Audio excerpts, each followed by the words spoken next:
Yo, people, welcome back to another episode of Kall-In Khan Saturday night settings. Well, in UK, Saturday Evening, evening. afternoon, depending on when your evening starts.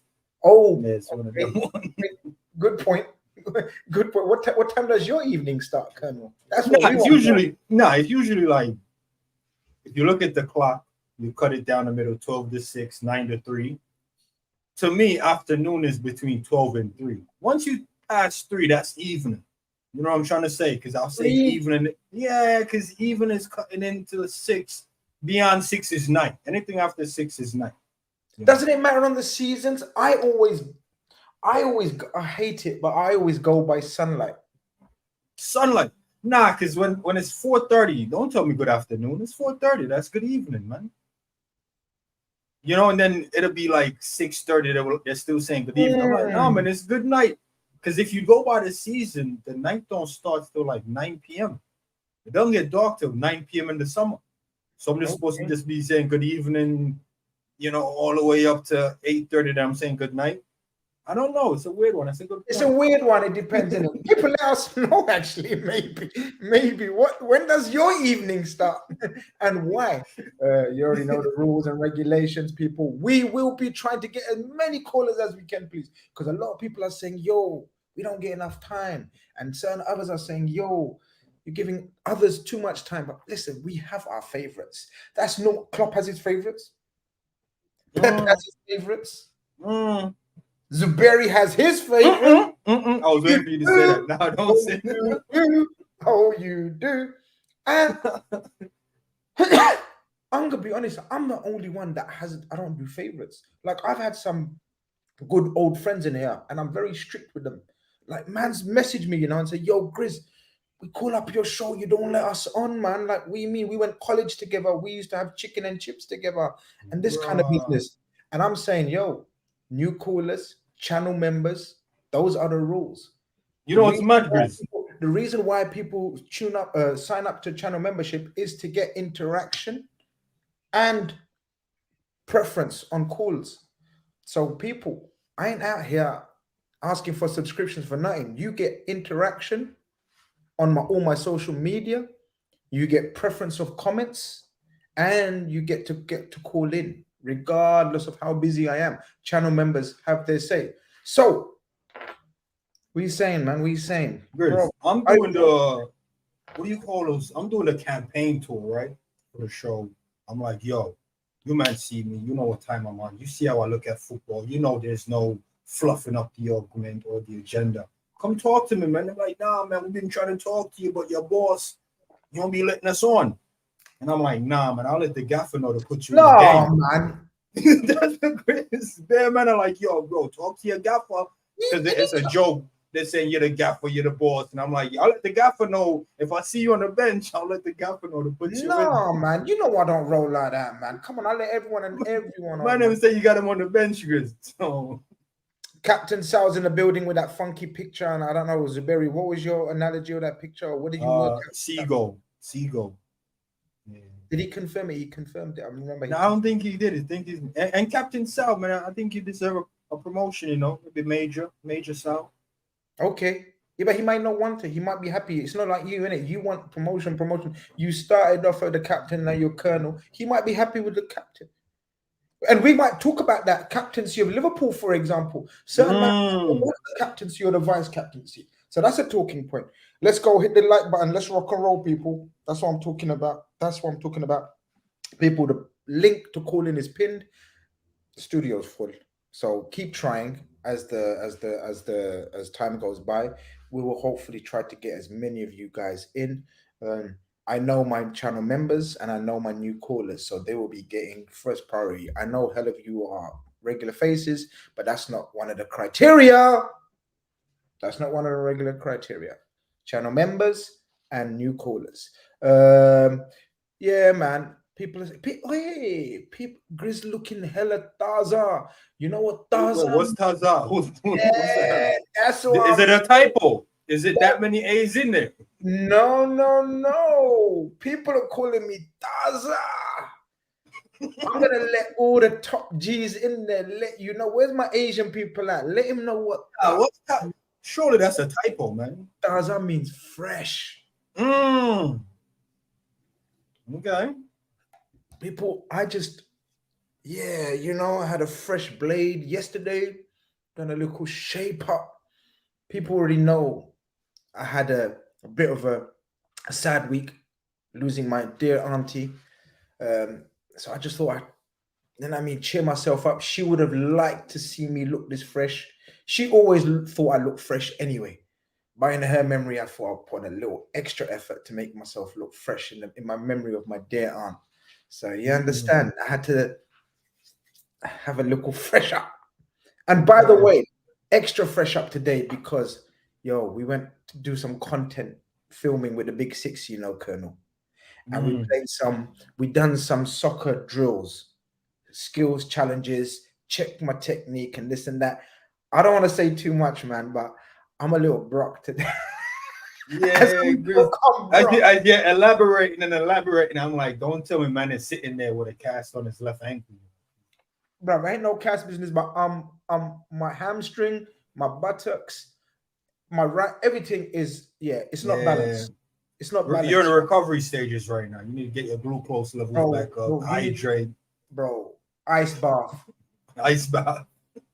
I'm serious. I need to do that ice bath. But yeah, people are saying, big up Ben is in the building. All the usual family is in the building. Big up all of these guys. Spartan saying Fresh Prince. You understand? That's what I'm talking about. Grizz, that bald, beautiful head, mate. I love it. Yeah. Kurt, okay. Then Colonel, who's this new panelist with you? They don't even recognize me. Is that how you lot are going on? People, of course, so many talking points, man. Obviously, we have breaking news from the Manchester United section of the world. They just buy a whole heap of players suddenly. 180 million spent. Mason Mount, Onana, and Hoyland or something. People are calling him, budget Haaland. I don't know. Do you know much about this kid? I know a fair bit about him. No, I don't. I think I might have saw him once in FIFA. Never really took the time to go see what he was really about. Like, give you an example. I saw Jackson from FIFA and then Trent and followed him to see what he was going on with, right? This guy, I never really cared to like, let me go see who this guy is. Another player I did that with was Mudrick. I was playing with him on FIFA before, went and checked him out. And I was like, okay, then Chelsea went in for him. So this guy, I didn't follow up on, so I only know him from FIFA. So that's basically all I got on him. Okay, well, what do we know? Well, we know that he's cost 75 million euros. Ain't a joke. Hold on, is it euros? Someone let me know in the chat, confirm with me. What did Mr. Ornstein say? Here's what I want to ask you, though, Grizz. And it might look like we're really ups by asking even this question. When Man United buy a player over 16 million, the price tag never really indicate anything. When they bring certain players in, it's always one of those, all the other signing was joke, but this is the serious one. So this signing now has a bit of that. Like, they might tell us, like, yeah, don't worry about the 80 we spent on Maguire. Don't worry about the Sancho money. This guy is the one. And they're doing the fingers crossed because he might not be the one. And then we're going to be laughing once again. 75 mil for B-Tech Haaland. That's what I'm trying to say. So that's how it feels. I don't know if you view United signings that way, but that's how I look at all of United signings. They always spend big on some guy, never really amount to much, So, well, I don't know if you feel the same way. Their recent history with forwards ain't pretty, right? Like, I don't know, man. I don't see any successes there in recent times, even going back to Martial. Or forwards or attackers, I should say. So this one again, I don't know, man. This ain't. I mean, what do we know about this guy, man? Apparently, he scored 9 goals or something last season. Yeah, I mean, he's up for it. He's a fighter. He's almost like 72 million. Okay. Just got energy, bro. Just energy. Yeah. He's got energy just energy. He's quick. No, he's good. He's very quick. I'm not gonna lie. I like him. I'm not gonna suddenly start hating him. because he's signed for the ops, but the price is funny. That's all I'm gonna say. It's He fun. reminds me of a Werner. What Werner Yeah. came in at Oh, I higher like levels that. with Oh, a I like more that. established CV. Yeah. Remember, Werner came over here top goal scorer, and I think he got 5 goals. No. I don't like you. No, I don't. No. I wouldn't say he's got a higher CV than Werner. Werner had a bad boy CV. No. That's what I'm saying. Werner's CV was higher than this guy. Yeah. Coming in. Yeah. That's what I'm saying. Yeah. That's what I'm saying. I So agree with this though. He's I don't definitely know. a counter-attacking player. But let me run up the order before we start letting people on. So far, the order that I know for sure is Reedy is in the building. Kevin Jimenez is in the building. Jamie is in the building, and Albert is in the building. Those four are the first four, and the rest I'm gonna keep coming through with you lot and updating it. A couple of super chats before we tuck in, because I think we're gonna have a few discussions. I don't know. Liverpool, are you panicking? Chelsea, were you telling me no DM as well? Arsenal sitting comfortably, done a lot of their business nice and early. Are you rosy, cozy?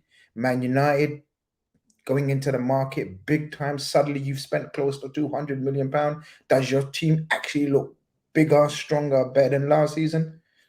Spurs, where you at?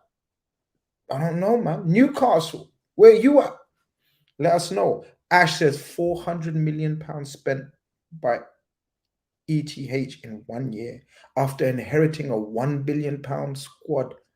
Only Pep has ever spent more than Premier League history in year one. What if fat? Where's the expectations?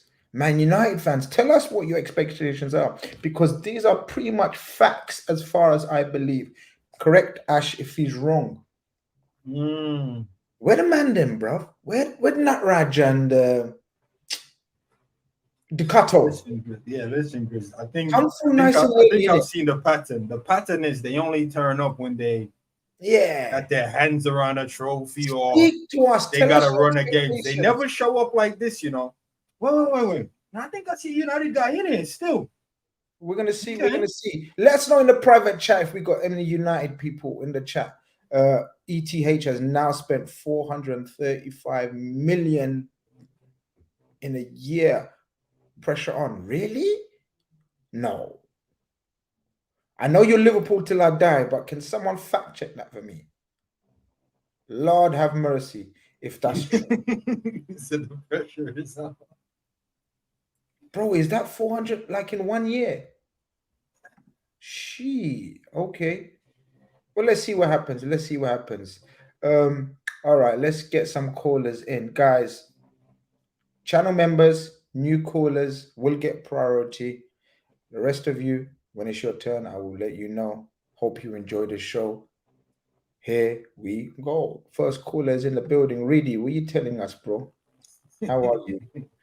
Our championship correspondent. Reedy, you're on mute. Yeah, we can't hear you. Wait, Reedy actually stood up for this call. Nah, Reedy mean business. Hey, Grizz, well, I get the feeling we're gonna get Leicester in the Carabao Cup or something. Or Wiley tries to sort out his settings. Has he got a new headphone? Is that what it is? I don't know what he's trying to show us. Maybe the new kid. Have you spent money and not done your research on the money that you spent, like Man United? He better not got on a wing skit also, What's going on? Can you hear me? There you go. There we go. There we go. Yes, the championship correspondent, I guess. Oh dear. I just thought I'd come on because obviously, like Zabiri said, we have got you tomorrow in the pre-season Singapore Cup. Obviously, I don't know too much about it, but it's a big test for us now with obviously how things have gone for us and how you've kind of gone this summer. What's your kind of take on it? Because I'm not even that nervous because it's like a championship club against one of the top teams in the Premier League. It's like, where do we face now? Sorry. I'm just saying, my pimp says this is shameful, man. Give the Godfather more respect. 20, and you know what? Look at that. I'm wearing the Godfather t-shirt, so you don't know. Problem respect, man. Come on, man. Deal with the matter. Big up. Reedy, I don't know what to say. I don't know what to say, bro. But before I'll get Zuberi to give his thoughts on what you're saying, I want to remind me. I want to ask you something. Go on, Zuberi. What are you saying? I think for Leicester, here's how I'm looking at this game, Grizz. Everyone I've been talking to, the spaces I'm talking to them in, there's always this notion the defense is in shambles. And I'm of the notion of this defense is calm, right? If we play against Leicester and come out of this with defensive woes and for some reason the attack couldn't get on, maybe because Ndidi's balling out of his skin, do we use this as a marker to go get Ndidi? It's interesting you say that name because that's what I might as well talk about it now because I wanted to talk upon that. Like, we're looking for a DM with a bit of experience who's not going to beg to play every game. We always look for bargains where someone's stocks have fallen. Indeed, these stocks have fallen massively. But we know at his best, at his ferocious, nastiest, he was talked about. What are you saying, man? Really? Do you know what your lineup potentially will be tomorrow? Because I know you've lost Madison. I know you lost Tielemans. Have you gotten anyone fresh in that you think can bridge the gap to get you back to the Prem? Are you confident with your team now and saying, we'll see you guys next year for sure? Or you're like, I don't know, 1 or 2 bad signings and it can be a long one before I'm back on the Grizz show again or something like that? It's a hard one to call because the Championship isn't easy. We know that, and you might not know that, but being previously in the Championship, it is a hard one to get out of. And there's 19 teams in the Championship this season that have been in the Premier League previously, so it's a hard one. But the team we've got at the moment, yes, we've lost Madison, we've lost Bonds, we've lost Tielemans, but I still think we've got a Premier League side in the Championship. We've still got the likes of Castagno. We've still got the likes of. Is Castagno not gone yet? No, he's not. We've still got Vardy, who, yes, he's been a bit slow at times, but I really think he could be a massive impact in this Championship season. Daka, who tired. He's not yet. No, he's 37 and he's still going. You got Daka as well, who hasn't hit the ground running yet, but I think in this league, I think he could slap the league. And then you've still got all the players that we did have in the back rooms, like players who weren't playing but were in the team at times in the Premier League, and we knew our Premier League quality. So they're still there. With like you were saying about the lineup coming into the game tomorrow, obviously none of the big boys are going to be there because they've gone, but we've got a new keeper now who we brought from Bromby. Don't know too much about him, but apparently he likes playing with his feet, which Enzo's come in and basically wants to be a new Man City style, so you never know how you might face us. You've got the back three of Doyle, who's come from Man City as well, the young stuff who's in the Championship the last 2 years. Suter and FaZe, because Connor Cody we brought in, he's injured, which is annoying. And then we play more of a kind of midfield with wing backs, because obviously how Man City play with their inverted fullbacks. We play with Ricardo in midfield and Winks in midfield, more both DM kind of versions. And then up the pitch, you've got Pratt and Dewsbury Hall in more of the attacking sided midfielders. And so that's where Dewsbury Hall is probably going to be coming up a bit more into that Madison role. And then on the wings, you've got Castagno, and we've got a new lad in who's kind of come from the academy. He's played pretty much every single preseason, so he looks maybe like the new Barnes replacement. We have brought in a Mavadidi as well, if you know who he is. He's English from Montpellier. He's done a bit. He's not done too much in his career, but he's a fast kind of replacement for Barnes as well. And then obviously up front, you've got Daka, Vardy, and still Kelechi is still in the team as well. So I think there's still many names there that you would say is Premier League quality. The thing is, you was going through some of those names, and the problem that I thought you had last season, well, I think it was very apparent. A lot of those don't want to be there, didn't want to be there. I'm very surprised that so many are still there. Why are they still there? Is it because no offers have come in? Is it because you think that just nobody wants them? Because Castagno, for me, is at the very least handy. Castagno, for me, could do a job for a top 10 team at fullback. He's a very good player. Is Pereira still there? That's who he's one of our key players for this season's kind of tactics and So how you we got set Dewsbury up. Hall. People know I got love for Dewsbury Hall. You lot can take the piss what you want. Me not care. Dewsbury Hall can play football. That's what I'm saying. Madison gone. We know Tete's still gone. Tete's gone as well. He was on loan or something. Mhm. Gone. Yeah. Waste of time. Barnes gone. I'm I surprised. think Evans is gone as well. Didn't you Evans have Evans? gone. Yeah. Evans ran our contract. He's at United now. I'm surprised Iheanacho's still there and Daka's still there. Any chance they get moved out in the last couple of weeks? Has there been any rumors in your local papers, whatnot? A lot of Leicester fans have said that Daka's useless because he's basically scored no goals in the last 2 seasons, which I can see their reasoning, but I still see a lot of potential in him. Obviously, Wait, you fans. I'm sorry to cut you, really. Are you saying he scored no? That He can has never scored back the goal. goals. He has scored goals, but not to the level where people expect him to be scoring as a striker. Like say, I remember before we even bought him that you had him on your radar for coming to Liverpool. Yeah, it So was definitely. I'm still a big fan of him, and yes, his stats doesn't prove that he's the best striker, but it's like Vardy last season. He got 3 or 4 goals, and that's because of how we kind of lined up and set up to play. Didn't suit a fast man. We didn't put the balls over the top like Vardy knows how it suits him. We don't play balls through the middle when Maddison. That's one reason why Maddison was always on and off, because he either scores the goals or he doesn't create anything because there's no one there to create anything. Because we kept going wide and then it kept getting cut out. It just didn't work. And This is true, though. This comment's true. Liverpool fans lost their shit when we didn't sign Daka. Yeah, when we got him for 20 mil, I was like, wow. wow. Yeah, I was like, snap your hand off, £20 million for him. That was insane. Like I say, Connor Cody's gone to you lot. Mm-hmm. But he's injured. But he's why injured now. has Connor Cody dropped?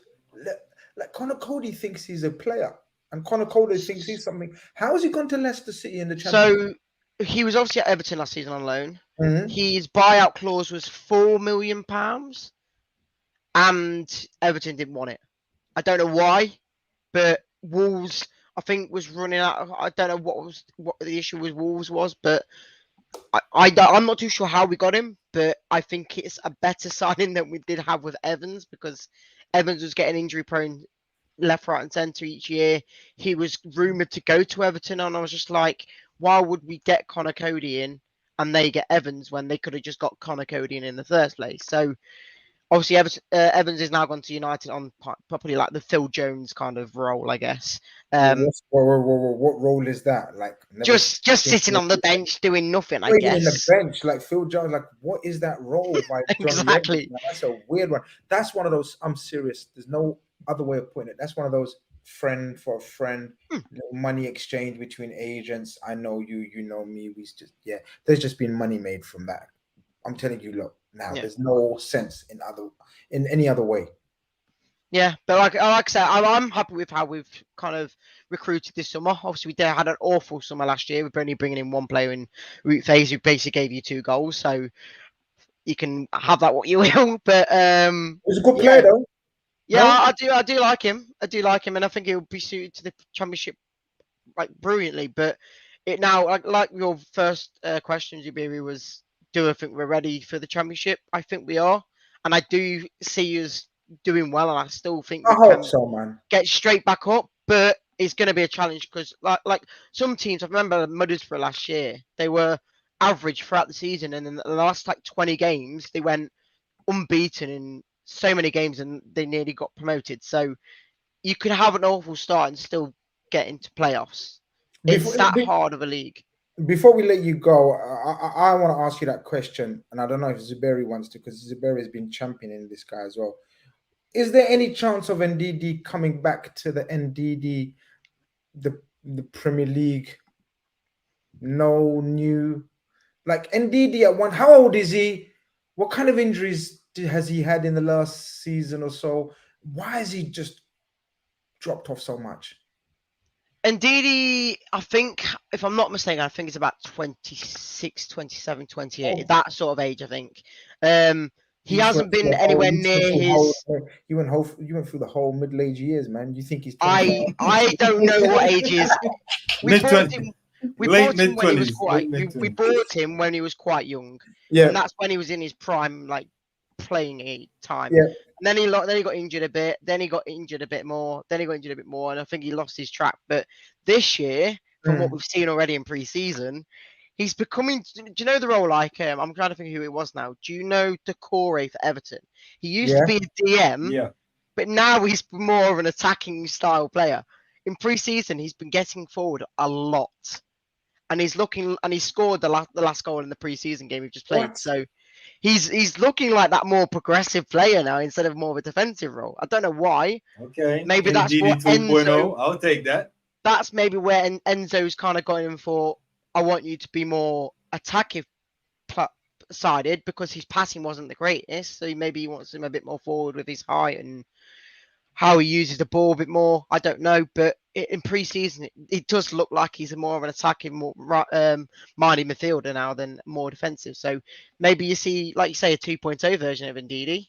But I'd hope because we don't have any Mendy anymore. We don't have any. Oh yeah, we don't have he's any the of that. DM. We don't have that DM role You played anymore. a We double lost. pivot, didn't you? You had Mendy Yes. and Ndidi, and then you had Madison playing the free role. So that's where I'm saying that Ndidi might be a key figure this year in the championship Which because is, he is too good for the championship. I will and we're say that. saying Ndidi, man. I know. Can we raise him up again? Listen, I mean, Become a little destroyer for us. we've always praised Klopp for, you know, I would never in my wildest dream think a legendary midfielder like Thiago would come to my club and then do an interview and tell me, oh, Klopp has taught me so much, taught me how to run, when and where to run and all that good stuff. I'm like, wait, Klopp can do that?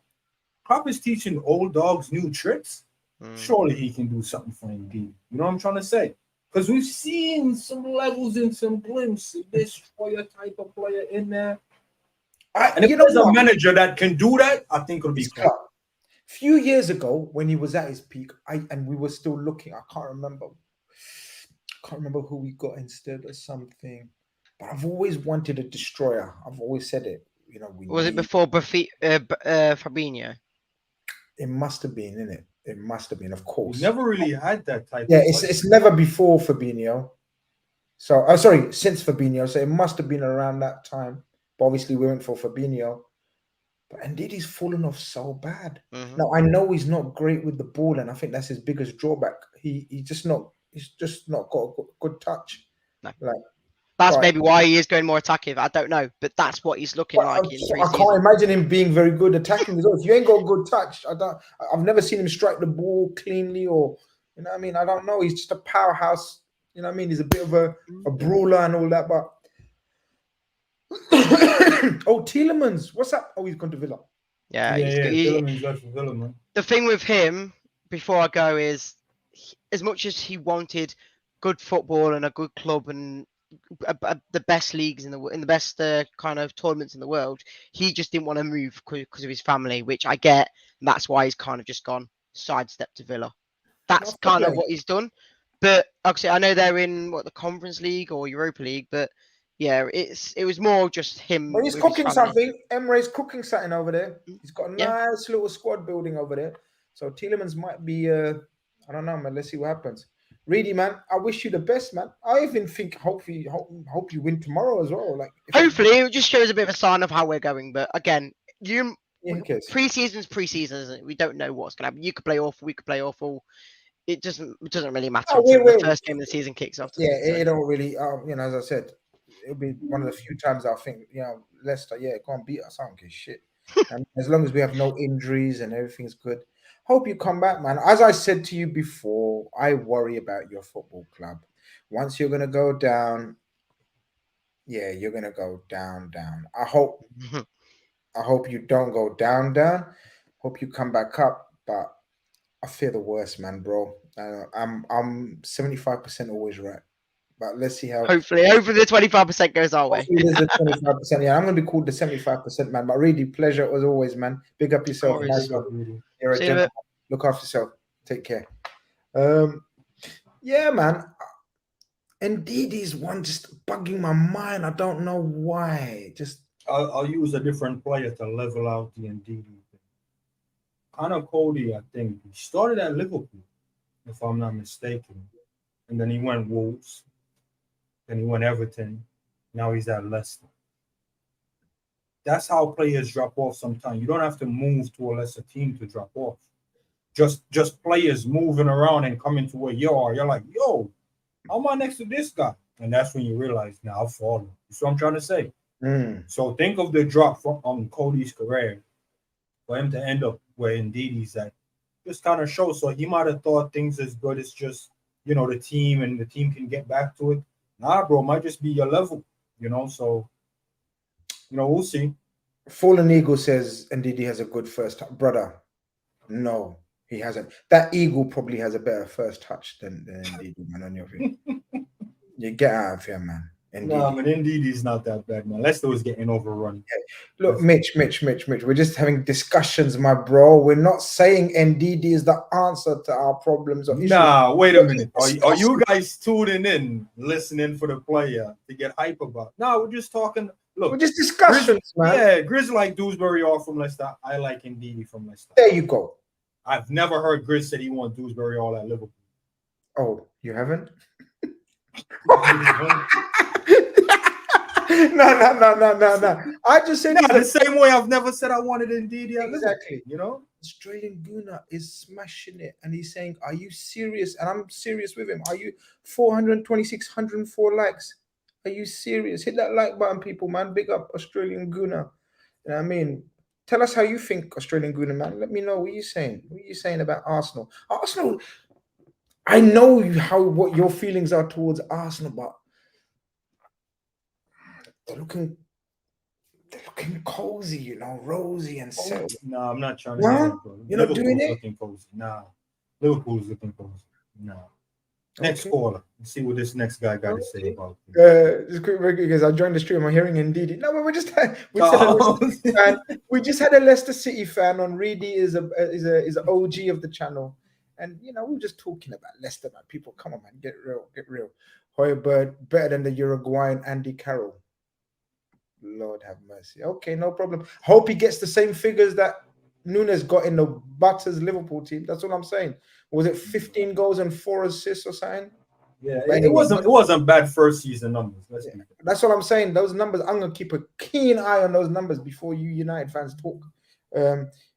Kevin Jimenez is in the building as well. Our resident United channel member and big support of the channel. How you doing, Kev? I'm doing all right. How you guys doing? We're doing. I'm blessed, man. I don't know about the Colonel, man. No, we're doing all right. No complaints yet. I hear ya. I just kind of want to get your thoughts on how you guys feel going into the season. It starts in like 2 weeks now, so just wondering how you guys are feeling about heading into it. From your point of view? No, from you guys. Liverpool. How you guys feel? I always like to know why Kevin's so interested in Liverpool. He's the out, man. Listen, he's the out. He wants inside information. Kevin, I'll tell it to you right now. Grizz is dead. I think we're going to win the league, and here's why. And for you friends out there that's doubting this or you're sitting on the fence, get off the fence. Let me learn.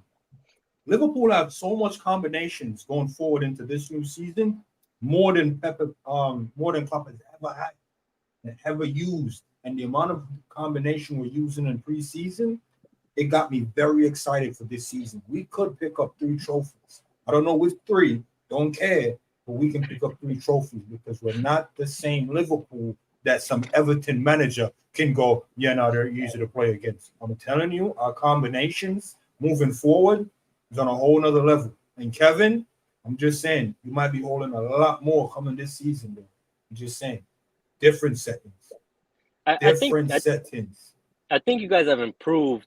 The only thing that kind of, for me, stops that a little bit from you guys winning the league is I think you guys changed way too much, and especially in the midfield, which, trust me, as a United fan, I know that's the most important part of what you need on the pitch. And now you need all of them to kind of gel together because it looks like you guys have just, like I said, you almost changed your whole midfield. And even though you improved on the players, they still got to understand each other and kind of get each other. And more. I see you guys winning maybe more games how you used to back in the day, where it was just outscore teams, just 5-4 or 4-3 I or. told you, bro. The I- combination of rock and roll, man, we're bringing it back. So- You know, the ballroom play wasn't for us. That slow, grooving in there. Thiago, Naby. Yeah, too much Elliot. sauce. You ever went to an all-white party with a bunch of sauce? You got to be doing this. It didn't Yeah. quite work for us. Nah, we're animals, man. Savages, rock and roll, up and down. Can you keep up? Oh, you scored 3, we're scoring 4. You scored 4, we're scoring 5. I don't care winning the league like that. I will not complain. No, I get it. Obviously, no matter how you win, you could play the most defensive football as long as you win the league. I don't think many will care. I just see a little hard to win the league in that sort of style. But I think with that midfield, I think the more you guys probably like not this season, but probably the season after, and the seasons even after that, because they're so young. I think once they start to actually click, it could even be halfway through the season. Who knows? But I think once they click, I think that midfield you guys are building is going to be actually a very, very, very strong and very good midfield. Were you telling us about your I was just gonna say, what are you telling your us striker? Because we don't really know much about him. We're kind of waffling. We're saying, he's a step up from Weghorst, counter-attack type of guy. And those are just off-the-cuff knowledge. We don't know anything concrete about this guy. Tell me about this guy. Should we be worried about this guy? Or he's just a bench guy? I'm not going to come out here and say I watched every Atlanta game or I watched many games. All I've seen is the little bits of him, the little games here and there, the highlights. So he looks promising. I could tell you that much. He looks good. He looks, pacey. He looks pretty strong. Pretty smart, actually. He looks pretty smart, like ready to pounce on like mistakes and things like that. So I like him. I think he'll do good. I'm not going to come out here and say he's banging 20, 25, 30 goals next year or anything crazy like that. I think if he could get about 15, I think it'll be a good year. I think he can bag around. That's how much our brother got. So that's how much Nunes got. So and I basically, think if he Nunes does had a good Nunes season. things, you're okay. Okay. Yeah, I think so. Especially for his first season, how young he is. I think Nunes got too much slack. I mean, he missed. Don't get me wrong. He missed a lot of shots where you got to be putting them in, brother. But the good thing is he got himself in those. Still. Yeah, exactly. But I think probably confidence, probably new season. I think all those chances, if he could get back in those same positions, I think he's burying a lot more of those that he missed last season. But I think I saw this one preseason goal, and I get it, it's just preseason that Nunes scored, where the one where he passed it to Salah and then Salah passed it back to him. And in my head, I'm thinking, like, shouldn't Nunes just be one, like, Smashing just shooting that it? home. Why are you passing it? You're in front one-on-one. So I think if he builds on that confidence, like, brother, don't pass it. Like, you got the shot on you. You got the goals in you. Like, just build up that confidence. I think he'll be good. So from Højlund, I'm kind of expecting the same thing. Look, you're young, new season, new country. Just try and get your feet into the Premier League, and hopefully you can bag us some goals. And the only thing I haven't really looked into, and I don't know how good it is his link-up play. I don't know if he's good or bad within that, but the rest of his skills, I'm excited to see his skills and see what he brings. I know you love the Weghorst, Zuberi, but anybody's an upgrade on him. Yeah, I'll take anybody on an upgrade. How's your midfield situation looking? No, wait, hold on. What's I'm the not gonna combination? let you skip this. Wait, Kevin, did you say the Colonel was a fan of Weghorst? Yeah, I don't know if you remember that one call. He was appreciating his work rate and everything, and talking him up. You were in here, but No, Grizz. Don't get drawn in. Don't get drawn in. I'm not getting drawn in, man. Let me explain that for you. No. You know them ones.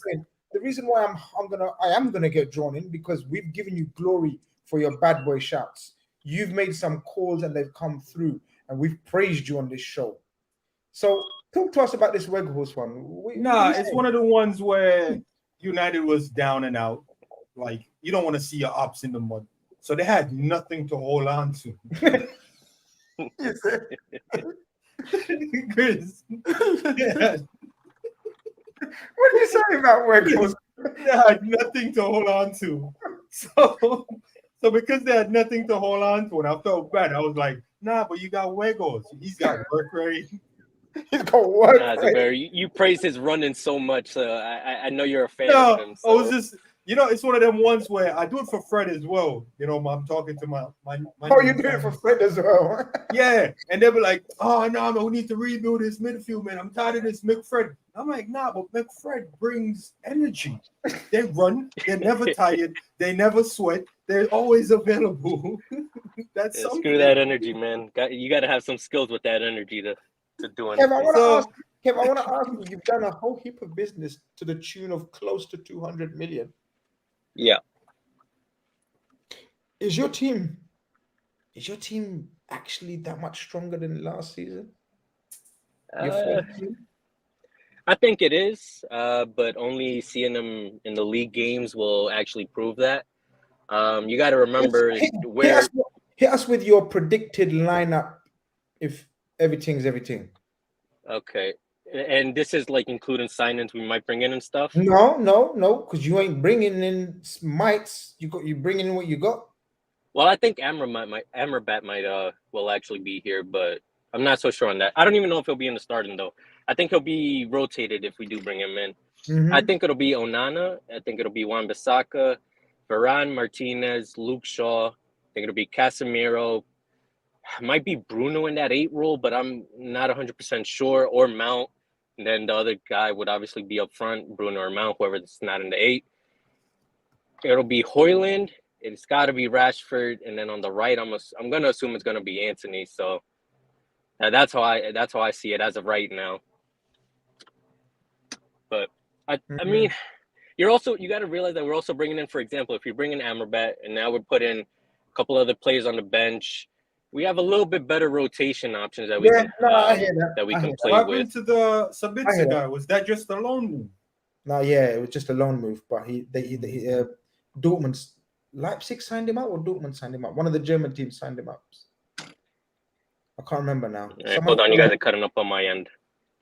Oh, are we cutting up on everyone's end or just his end? Let us know. But Kev, we're gonna let you go anyway.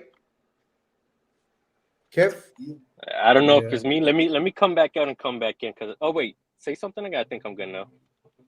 Yeah, no, we'll let you go, man. But yeah, your team does not scare me, bro. I'm gonna be honest. I think we can put 7 past that team again. But you know, I'm not gonna tell you good luck and none of that stuff, man. Hopefully you don't sign no more body because I don't see you're getting quality for your money. You're just getting names at this point, man. So you know, I wanna pattern up the stadium next. I'm gonna be a bit more nicer on the way out, man. Colonel's I think my connection's a little off. Let me come back in and out. Kev, we're gonna speak to you soon anyway. We've enjoyed your company. Bless up, look after yourself. Yeah, Kev. Chris, they're spending too much money, bro. They need to start fixing up the facilities at this point. You went cold on Kevin, like nah, man. We gotta let these people know, man. Fix up your facilities, man. Kevin, man. Kevin's a nice guy, man. You went cold on the nice guy there. All right, let me tell the people the order. Okay, Jamie, I'm gonna tell you this once and once only. The rules were if you leave the stream, then you go to the back of the queue. But because you're an OG, you're gonna keep your place. So we got Jamie, Albert, Zachariah. You look like a new caller, but we need a camera. Football from the what? Football from the heart. We need a camera. Ahmed Ibrahim, we need a camera. King's Football Show, you're calm. I know you, so I've spoken to you before. You don't need a camera. Okay. We're not gonna bring in Jamie first, and then we see. But yeah, you don't like this. I think that team's better than last season's. Man United. I mean, it depends on what you're. Goalkeeper better. Striker better. But that's not how football is played, Grizz. It's about how they gel. It's about how they gel. But on paper, isn't it? We can only at the moment we can only discuss paper. It's all about how they gel. Onana running in between Varane and the short guy. I don't know. They got pace to recover from Onana mess ups. I don't know. Football from the heart is asking, why do they need a camera? Because that's my rules, my brother. Unless I know you and I've spoken to you, because we get all kind of sickos and dickheads on this sometimes that want to try to get my stream cancelled and all that kind of business. So unless I know you, I need to know you're here for the right stuff. Who did I say is next? Jamie. Yeah. Jamie, what you saying, my bro? Hope you're doing very well. Hey, Grizz, my condolences to your auntie. My sentiments with you. Jabari, nice to see you on this great Saturday evening or afternoon in Somerville, Massachusetts. What is it? What is it? What is it? Evening? What is it? Afternoon, please, in Massachusetts. Evening after 6 Evenings after 6. for me personally. But I did a madness real quick because my camera wasn't turning on, so that's why I had to pop out and pop back in. It was a Google Chrome thing. But anyways, Okay. I've got a chat about the future and things happening now, happening in the near future related to soccer in the United States. I think it's really, really, really impressive the way that the Apple deal has come together with the signing of Messi. And, you know, I think that in the future, with Messi coming now, the Copa America next year with South American teams being in the United States, with the United States competing, and then the 2026 World Cup, in the next 20 years, the United States is going to become one of the better nations playing football in the world. And, you know, I think you can look back at the Netherlands game and knockout round, and we were not at the level. Clearly, I believe we lost 3-1. We had chances, but we did not belong on that pitch. But my point being to say, when you have the greatest soccer player of all time with the amazing production that Apple can get into the games and to produce content, highlights, not geo-blocking things, so that everywhere, all over the world, anyone can see what Messi is doing in Miami. I think it's going to be absolutely paramount for the sport. I mean, you've got Kim Kardashian taking her kids to go see Messi his first game. Got Serena Williams there, LeBron James. The stars are out. And I know people will say, you know, Pele played in the United States in the 70s. Why didn't it hit then? Honestly, honest to God, with camera phones and the technology that we have now, it wasn't able to capture the beauty of what the sport was back then to the American masses. And the other thing that I think that's going to be paramount in changing this is with Messi, you're going to get the eyes, you're going to get the subscriptions. Unfortunately, for better or worse, Americans love to talk about the dollar sign. And with Messi coming in, that dollar sign is going to hit. So when you look at our league, we're not a bum league, I would say. I would say we're in between a top 30 to a top 20 league in the world right now, maybe a little bit better depending on how you want to rank it. We've got guys coming in, Los Angeles, Ricky Puig, Atlanta United signed Thiago Almada, who ended up winning the World Cup with Argentina, the first ever World Cup winner playing in MLS. And so there's already products going from United States academies to Europe. And if we can aim to become a verifier league, like getting talents in from South America, maybe getting talents who haven't worked out in Portugal, maybe even in Spain, some of these nations before they make it big in Europe, it's a way to be a development league, but at a high level. And so with that being said, I think that we have all the tools in place in all of the tournaments coming up to not only showcase what football can really be as a pastime and as a product, but going forward, we've got all the resources to really become a good football playing nation. There's no doubt about the resources, first and foremost. No one can doubt the resources. Colonel, listening to Jamie, I think Jamie underplayed the level of the US Major League. Like he said, top 20, 30. No way. You're higher than that. You Top think? 20, yeah. Nah, I mean he was being modest. I'm not gonna debate the actual level that they are. I want to dive into some. I don't even know if there's 30 leagues in the fucking world, man. What are you saying? There is. No, there is. What 30? You're 30. You're not in the 30? No, there's over I'm 50 going leagues I can conservative. think of. Yeah, like I said, he was being a little bit more modest, but Okay. he was hitting some key points. But unfortunately, even though most of those were true, Jamie, I'm gonna have to disagree with you, and here's the reason why. The biggest highlight of that is Saudi might not have the viewing of the entire world like a US TV deal. So they have more money, but we have the TV deal money. So you're gonna get coverage and we can pay, right? I mean, you see the big six in the US, that's TV moves. You know what I'm trying to say? So Yeah. Saudi doesn't quite have that pool to be streaming, let's say, in Jamaica. but the US does. So you have more eyes. What the US is missing, having that great infrastructure and setup and system, is the scouts. And that's what you're touching on. So the one thing they need to get to that level is the one thing they don't have. They don't have these scouts scout in the high school tournaments in Jamaica, because Jamaica has a IFA tournament with the youths. I was playing in a similar version of that when I was there.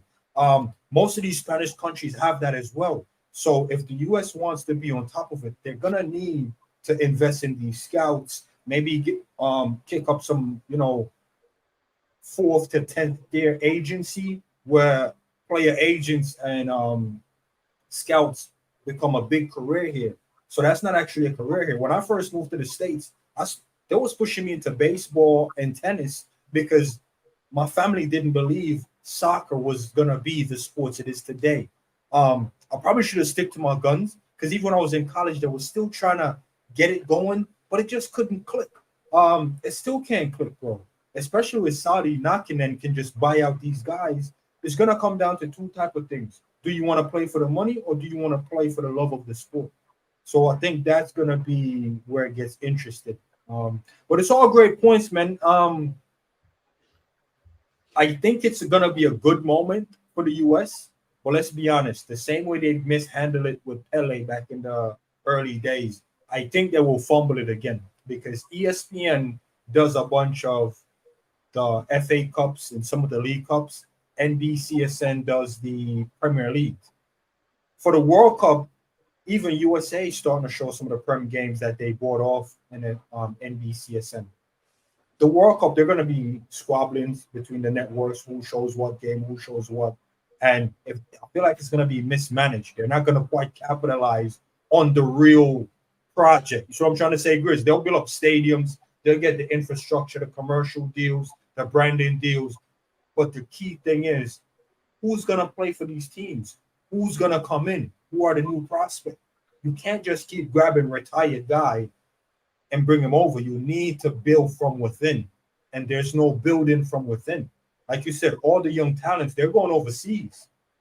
So one of the things, even with one of our Jamaican star that went to Chelsea, Jamaica wanted to keep him so he can be one of the players that's built from within, but it's probably better off going to Chelsea Academy. You see what I'm trying to say? So these are the things that I think the US may need to figure out. And hey, they might give me a call and like, yo, Zabiri, come help pattern this thing up. And I'll go over there and I'll fix it up, man. I'll tell them first thing first. Let's stop calling this thing soccer, because it sounds like it sucks, Talk about football, man.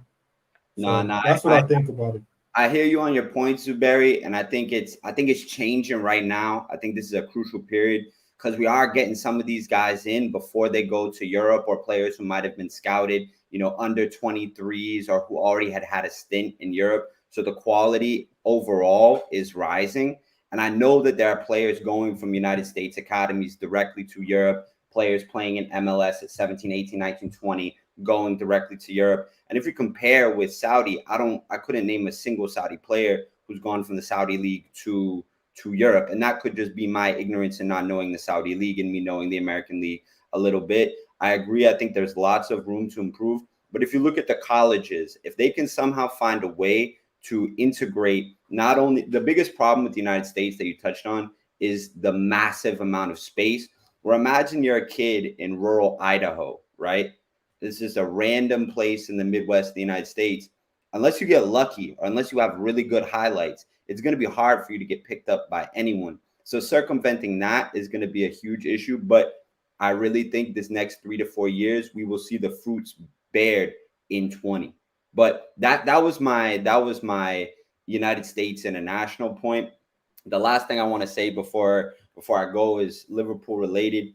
I think we're leaving it late in the window. You know what I mean? Because I agree with Zuberi that this team could have a huge range of the way that they could play out this season. From, I could reasonably see us struggling with injuries, maybe not making top 4, but then again, get the right reinforcements. Other clubs higher up the table from last year have injuries or things don't go their way.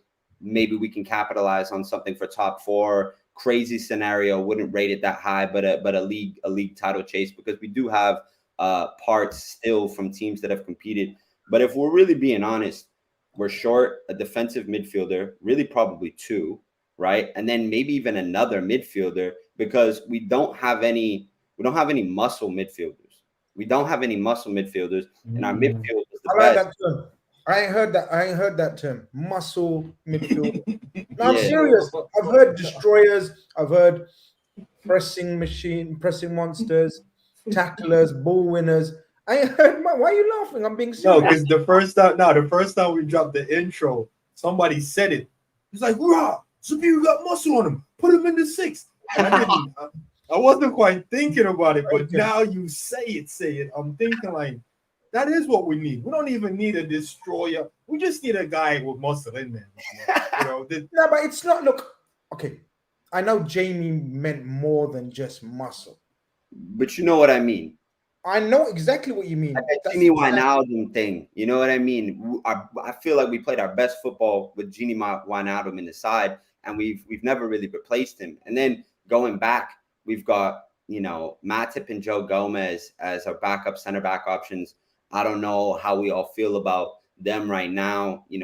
Outside back positions, I think we're light, any way you look at it, in between 3 to 5 players. And it's not necessarily predicated on just this season, but unfortunately, the clock for Jurgen Klopp is ticking.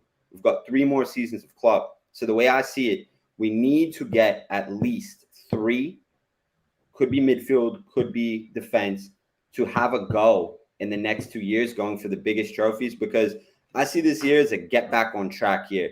Get them European nights going in the Europa League. I know it's a step down, but that was the catalyst, I believe, that got this Klopp team running when we went all the way to the Europa League final, ultimately losing to Sevilla with those Man United games, the Dortmund games.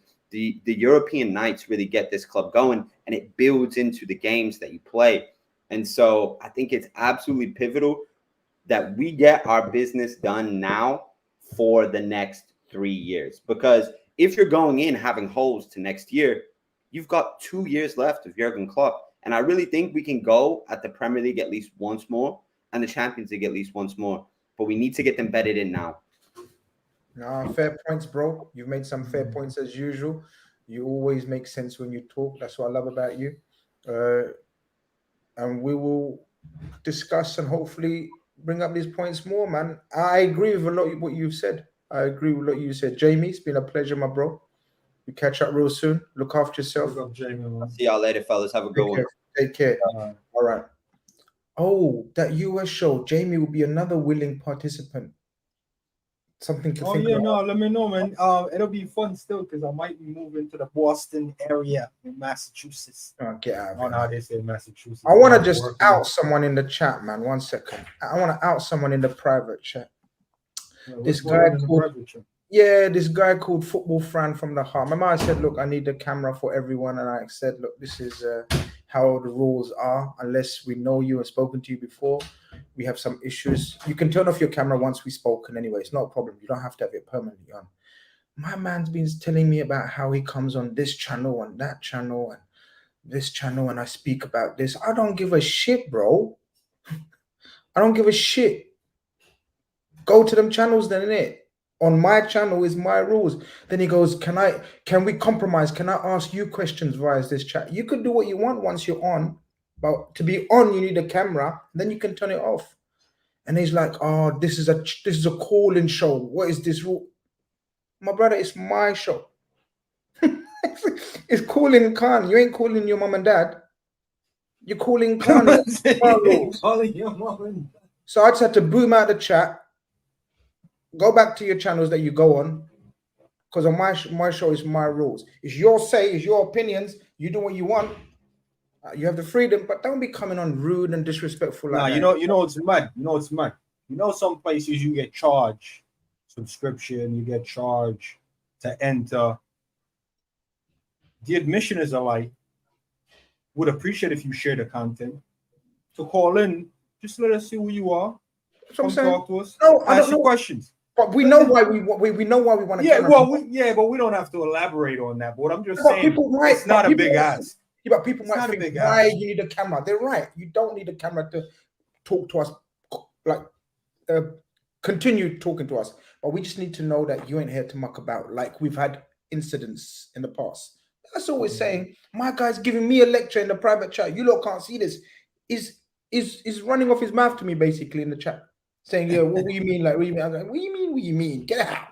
What do you mean?" I didn't even notice that. But you know, Jamie said something interesting, and I'm not agreeing. Okay. I'm not a fence guy. You can't just push me and I fall on the random side of the fence. And I'm firm on this. I think we're good. But when he said 3 signings and we need to get them now. So I don't want to put words in Jamie's mouth. Is Jamie saying if we buy all the players that he wants, we don't have to spend in the next 3 windows? Because that's what it sounded like. No, I think what he was saying again, and I don't know if he meant this, so we're just speculating. And Jamie, if you're in the chat, still let us know if we're speculating up the wrong tree. But what I think he's saying is be prepared. Like we were not prepared for this window because of our lack of preparation and action in the previous windows. Yeah. So he's saying let's be prepared so we don't have to do this much panicking or buying or upheaval in the next few windows. I agree with him. I don't know. I think okay. So get the 3 in and just pick up 1 for the rest of the next 2-3 seasons. I think that would be nice.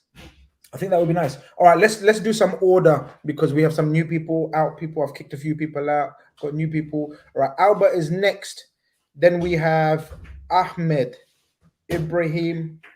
Then we have Zachariah. Then we have GGTV. That's the order. Then we have Michael Griggs, and then we have King Football Show. Please try to remember that order. Zuberi, help me out in it. If that order, like, put that. I'm lost after Albert, fam. Yeah, you're rubbish, man. You're rubbish as well. All right, let's bring in Albert anyway. Yeah, Albert, what are you saying? What are you saying? Hey, what's up? What's up, people? Well, I don't like that top. You know, which year is that? I don't even know, man. Nah, That's I like it. ugly. Man. What do you mean you like that, bro? I had that tucked in with the orange belt and some orange Converse. I think it's like 2 years ago, man. Yeah, that must have coincided us with that awful season then, because that's not a nice top. It was like 2 years. Hey, great. You look nice in it. You look but nice. I was going to say you look nice too. Is that your OnlyFans look?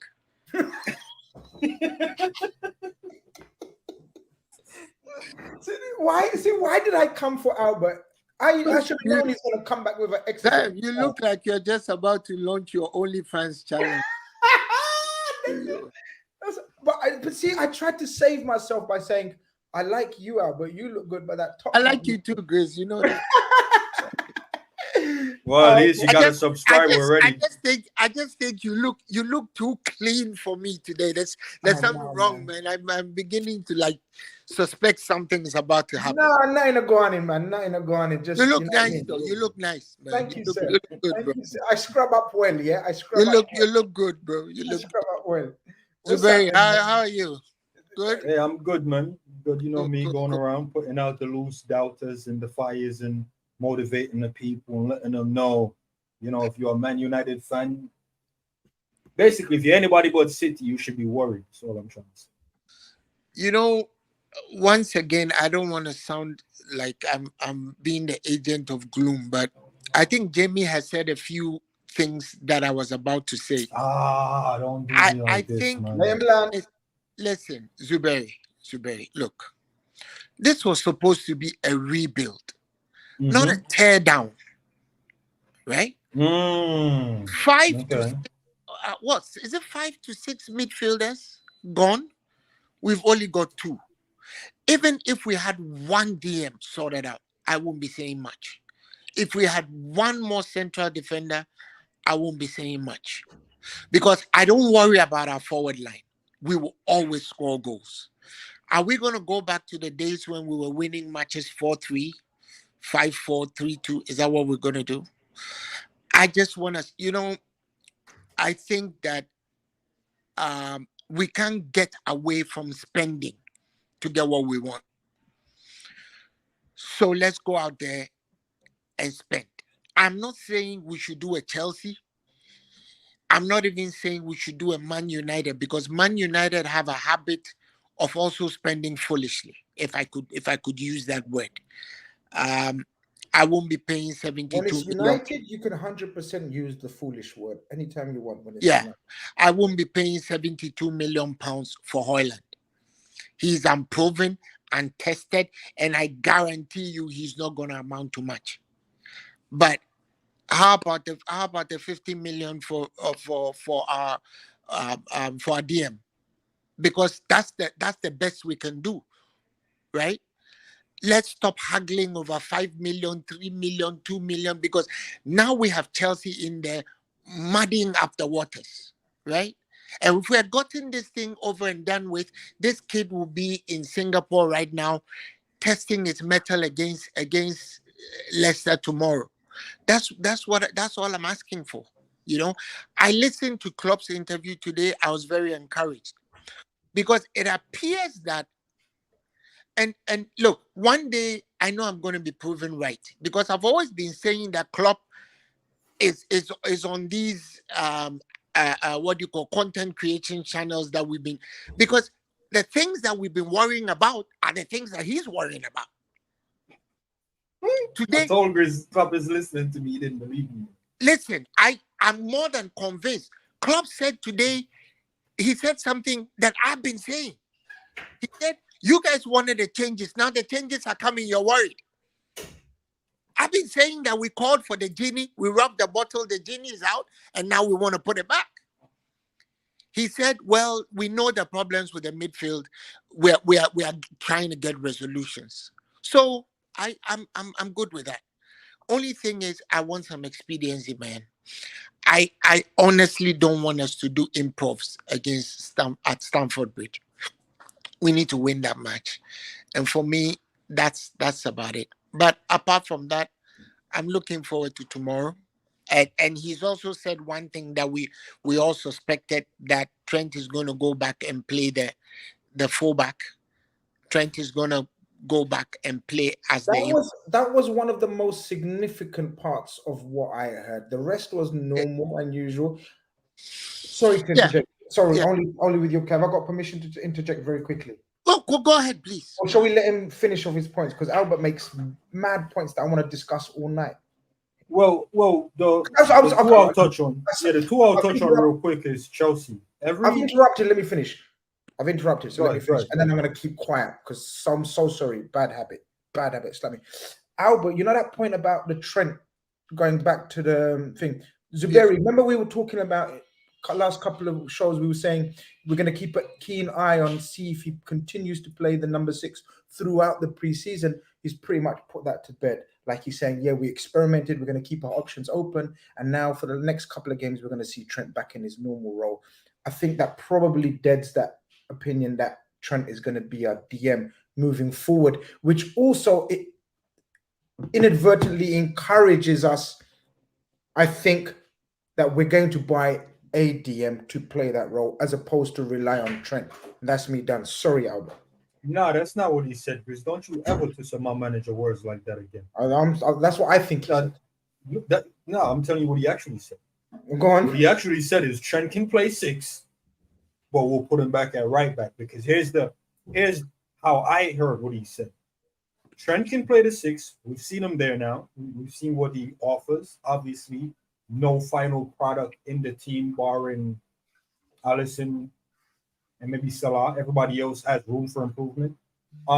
So he said basically Trent can play the 6 with improvement, but we're going to put him back at right back. And one of the key things we're putting him back at right back, Trent has been getting cooked because the legs in midfield have dropped off. Now we've got fresh legs. It's good to see what Trent can still do with better midfield. You see what I'm trying to say, Albert? So yeah. I'm not knocking that. Yeah, I'm not knocking that. But with the Chelsea game, you keep bringing up the Chelsea game every time you come on. And I know it's the first game of the season and we're all anxious about it and what's going to happen. Bro, it's 2 weeks away.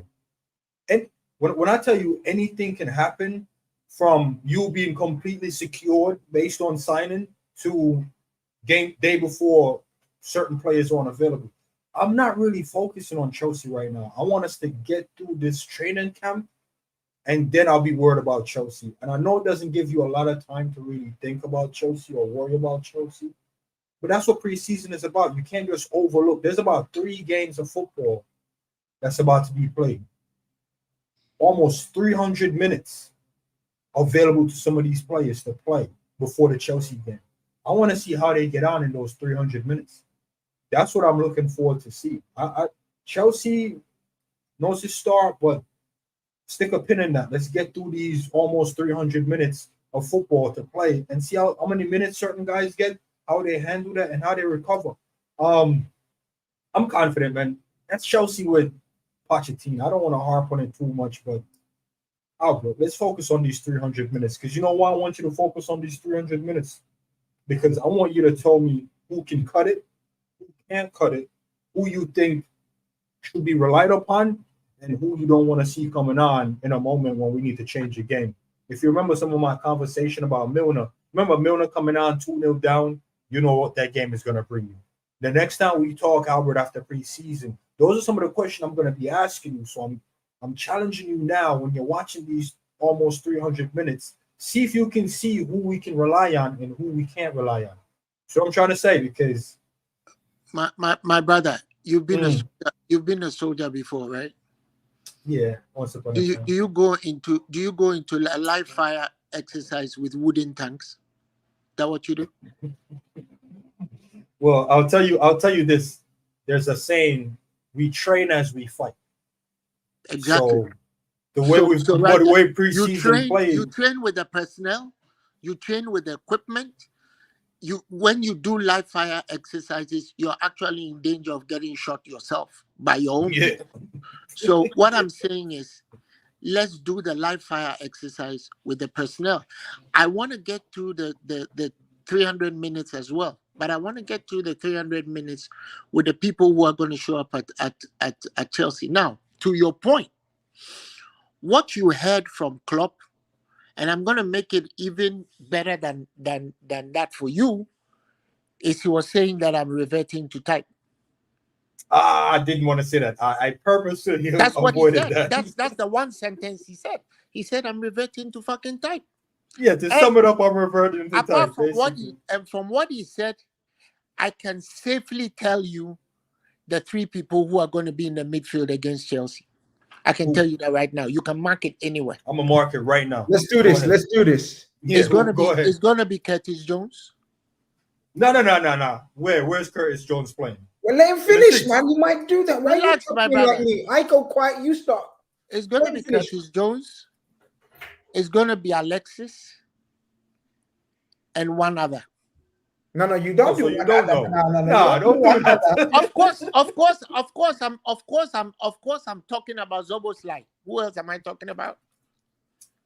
So you're saying the midfield against Chelsea, Zapazalai, McAllister, and Curtis. Yes, because with Trent coming in on the invert, I'm not quibbling against that. I'm saying that what he's telling us is that I've tried Trent at the DM, I've played him as a 6 for you guys, and you've seen the result. That's what he was telling us. Do you remember that after the first match, he made a comment that he doesn't understand why everybody was looking for Trent when they had the ball, but that was not the plan. Do you remember he said that? Yeah, because it was almost like the Thiago effect. Remember when we used to just give Thiago the ball and stand there? Exactly. And we're like, do your thing. They basically did that with Trent. And what he was telling us is that Trent is not Thiago in that position. He wants him as an invert. I'm not complaining about that. If he's going to revert to type and do what he did towards the end of last season, absent of a proper destroyer or a body in the middle or a muscle man or muscle milk, whatever you guys want to call it, I'm cool with that. Because it's basically augmenting for what he doesn't have. That's okay. Like I said, with our front line, I can go to sleep and I can wake up knowing that no match is going to end 0-0 with this lot that he has. That's not even a Chelsea. Not even a Chelsea. We'll beat them. We'll beat Chelsea. We'll beat Chelsea. What I don't want is for us to draw. I don't want to draw. We've drawn the last 5 matches against those guys. I don't want us to draw. And besides, you see, notice if we go into our first match and we win away, it gives us a certain fillip, a certain impetus to move. Look, by the end of the first 3 matches, if you have 7 points, let's say, that's good, right? What you don't want to have is 3 points. Okay? I see what you're doing there. I see what you're doing Exactly. there. And then all of a sudden you are fighting somebody, whether you are fighting Arsenal or you are fighting whoever, right? Because what causes us problems is the little wins that we don't win. Why didn't we qualify for top 4? We didn't beat Crystal Palace. We didn't beat Leeds. We didn't beat Bournemouth. We didn't beat a Chelsea, a really useless Chelsea team we should have beaten. It's the small people we don't beat. If you go and lose at the Etihad, big freaking deal, right? If you go and lose at Old Trafford, big deal. Never. If you beat Manchester United and they beat you, it's a wash. If you beat Man City and they beat you, it's a wash. But you shouldn't lose to Nottingham Forest. You shouldn't wash with Nottingham Forest. You shouldn't wash with Leeds United. So we shouldn't go into this season drawing with Bournemouth, drawing with Crystal Palace, drawing with Luton. That's what costs. That's what costs in there too. Right, that's what cost you. So, as far as I am concerned, I'm an honorary Luton boy now. You understand? So, put some respect on Luton. I'm just saying, bro. You know what I'm saying? I'm just saying. You know, we nearly drew with Nottingham Forest, and I was in the stadium that day, and I was really upset at what we did. So those are the things I don't want us to go drawing with. Who else? What's the other team? These days, every team is good. So anyway, that's what I'm saying.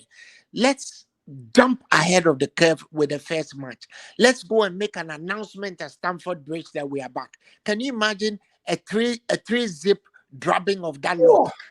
You know what I'm saying? And then we deal with Bournemouth. I think we can go to Newcastle and win. I've seen their team in the summer series. I don't see them as anything really. We can beat them. Let's go there, go and win. Different energy.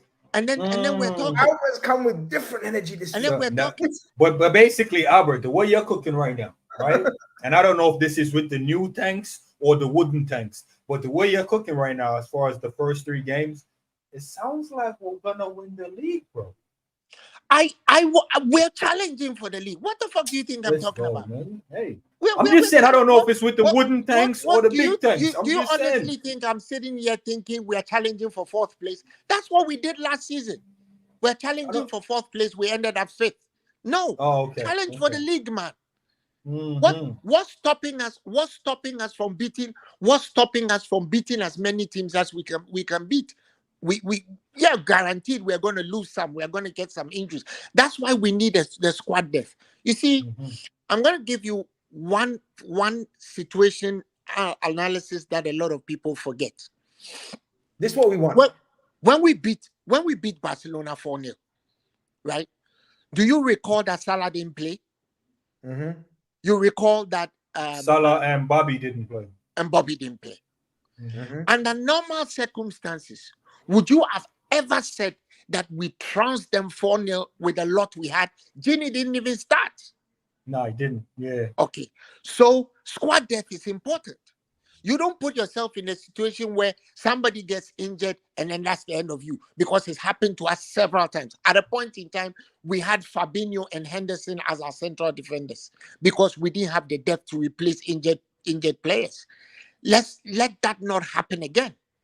So long and short of what I'm saying is I want to see at least a DM or 2. I know that that kid can deputize very effectively for DM when he's fit, Stefan, but he's not fit enough right now. He has not kicked the ball in anger. And the last thing I want is another Rob Jones situation. Grizz, you remember Rob Jones? Remember what we did to him? 19-year-old, we put the order of Anfield on his shoulders. Brilliant footballer. He got the shin splints by 24 years old. He was done. Today, he's a commentator. Today, he was commentating in Singapore. That's not what we want for. Hey, does any of you guys seen a recent picture of Bossetti? Yeah. Yeah. Right. Has he filled out the jersey? Yeah, yet? yeah. Or is He looks like he's been eating some Big Macs, doesn't he? Oh, okay. No, I haven't seen a recent. He looks like of he's him, so been I'm just eating some curious. Big Macs and lifting some weights. So, but unfortunately, the injury he has is time bound. It's a chronology issue.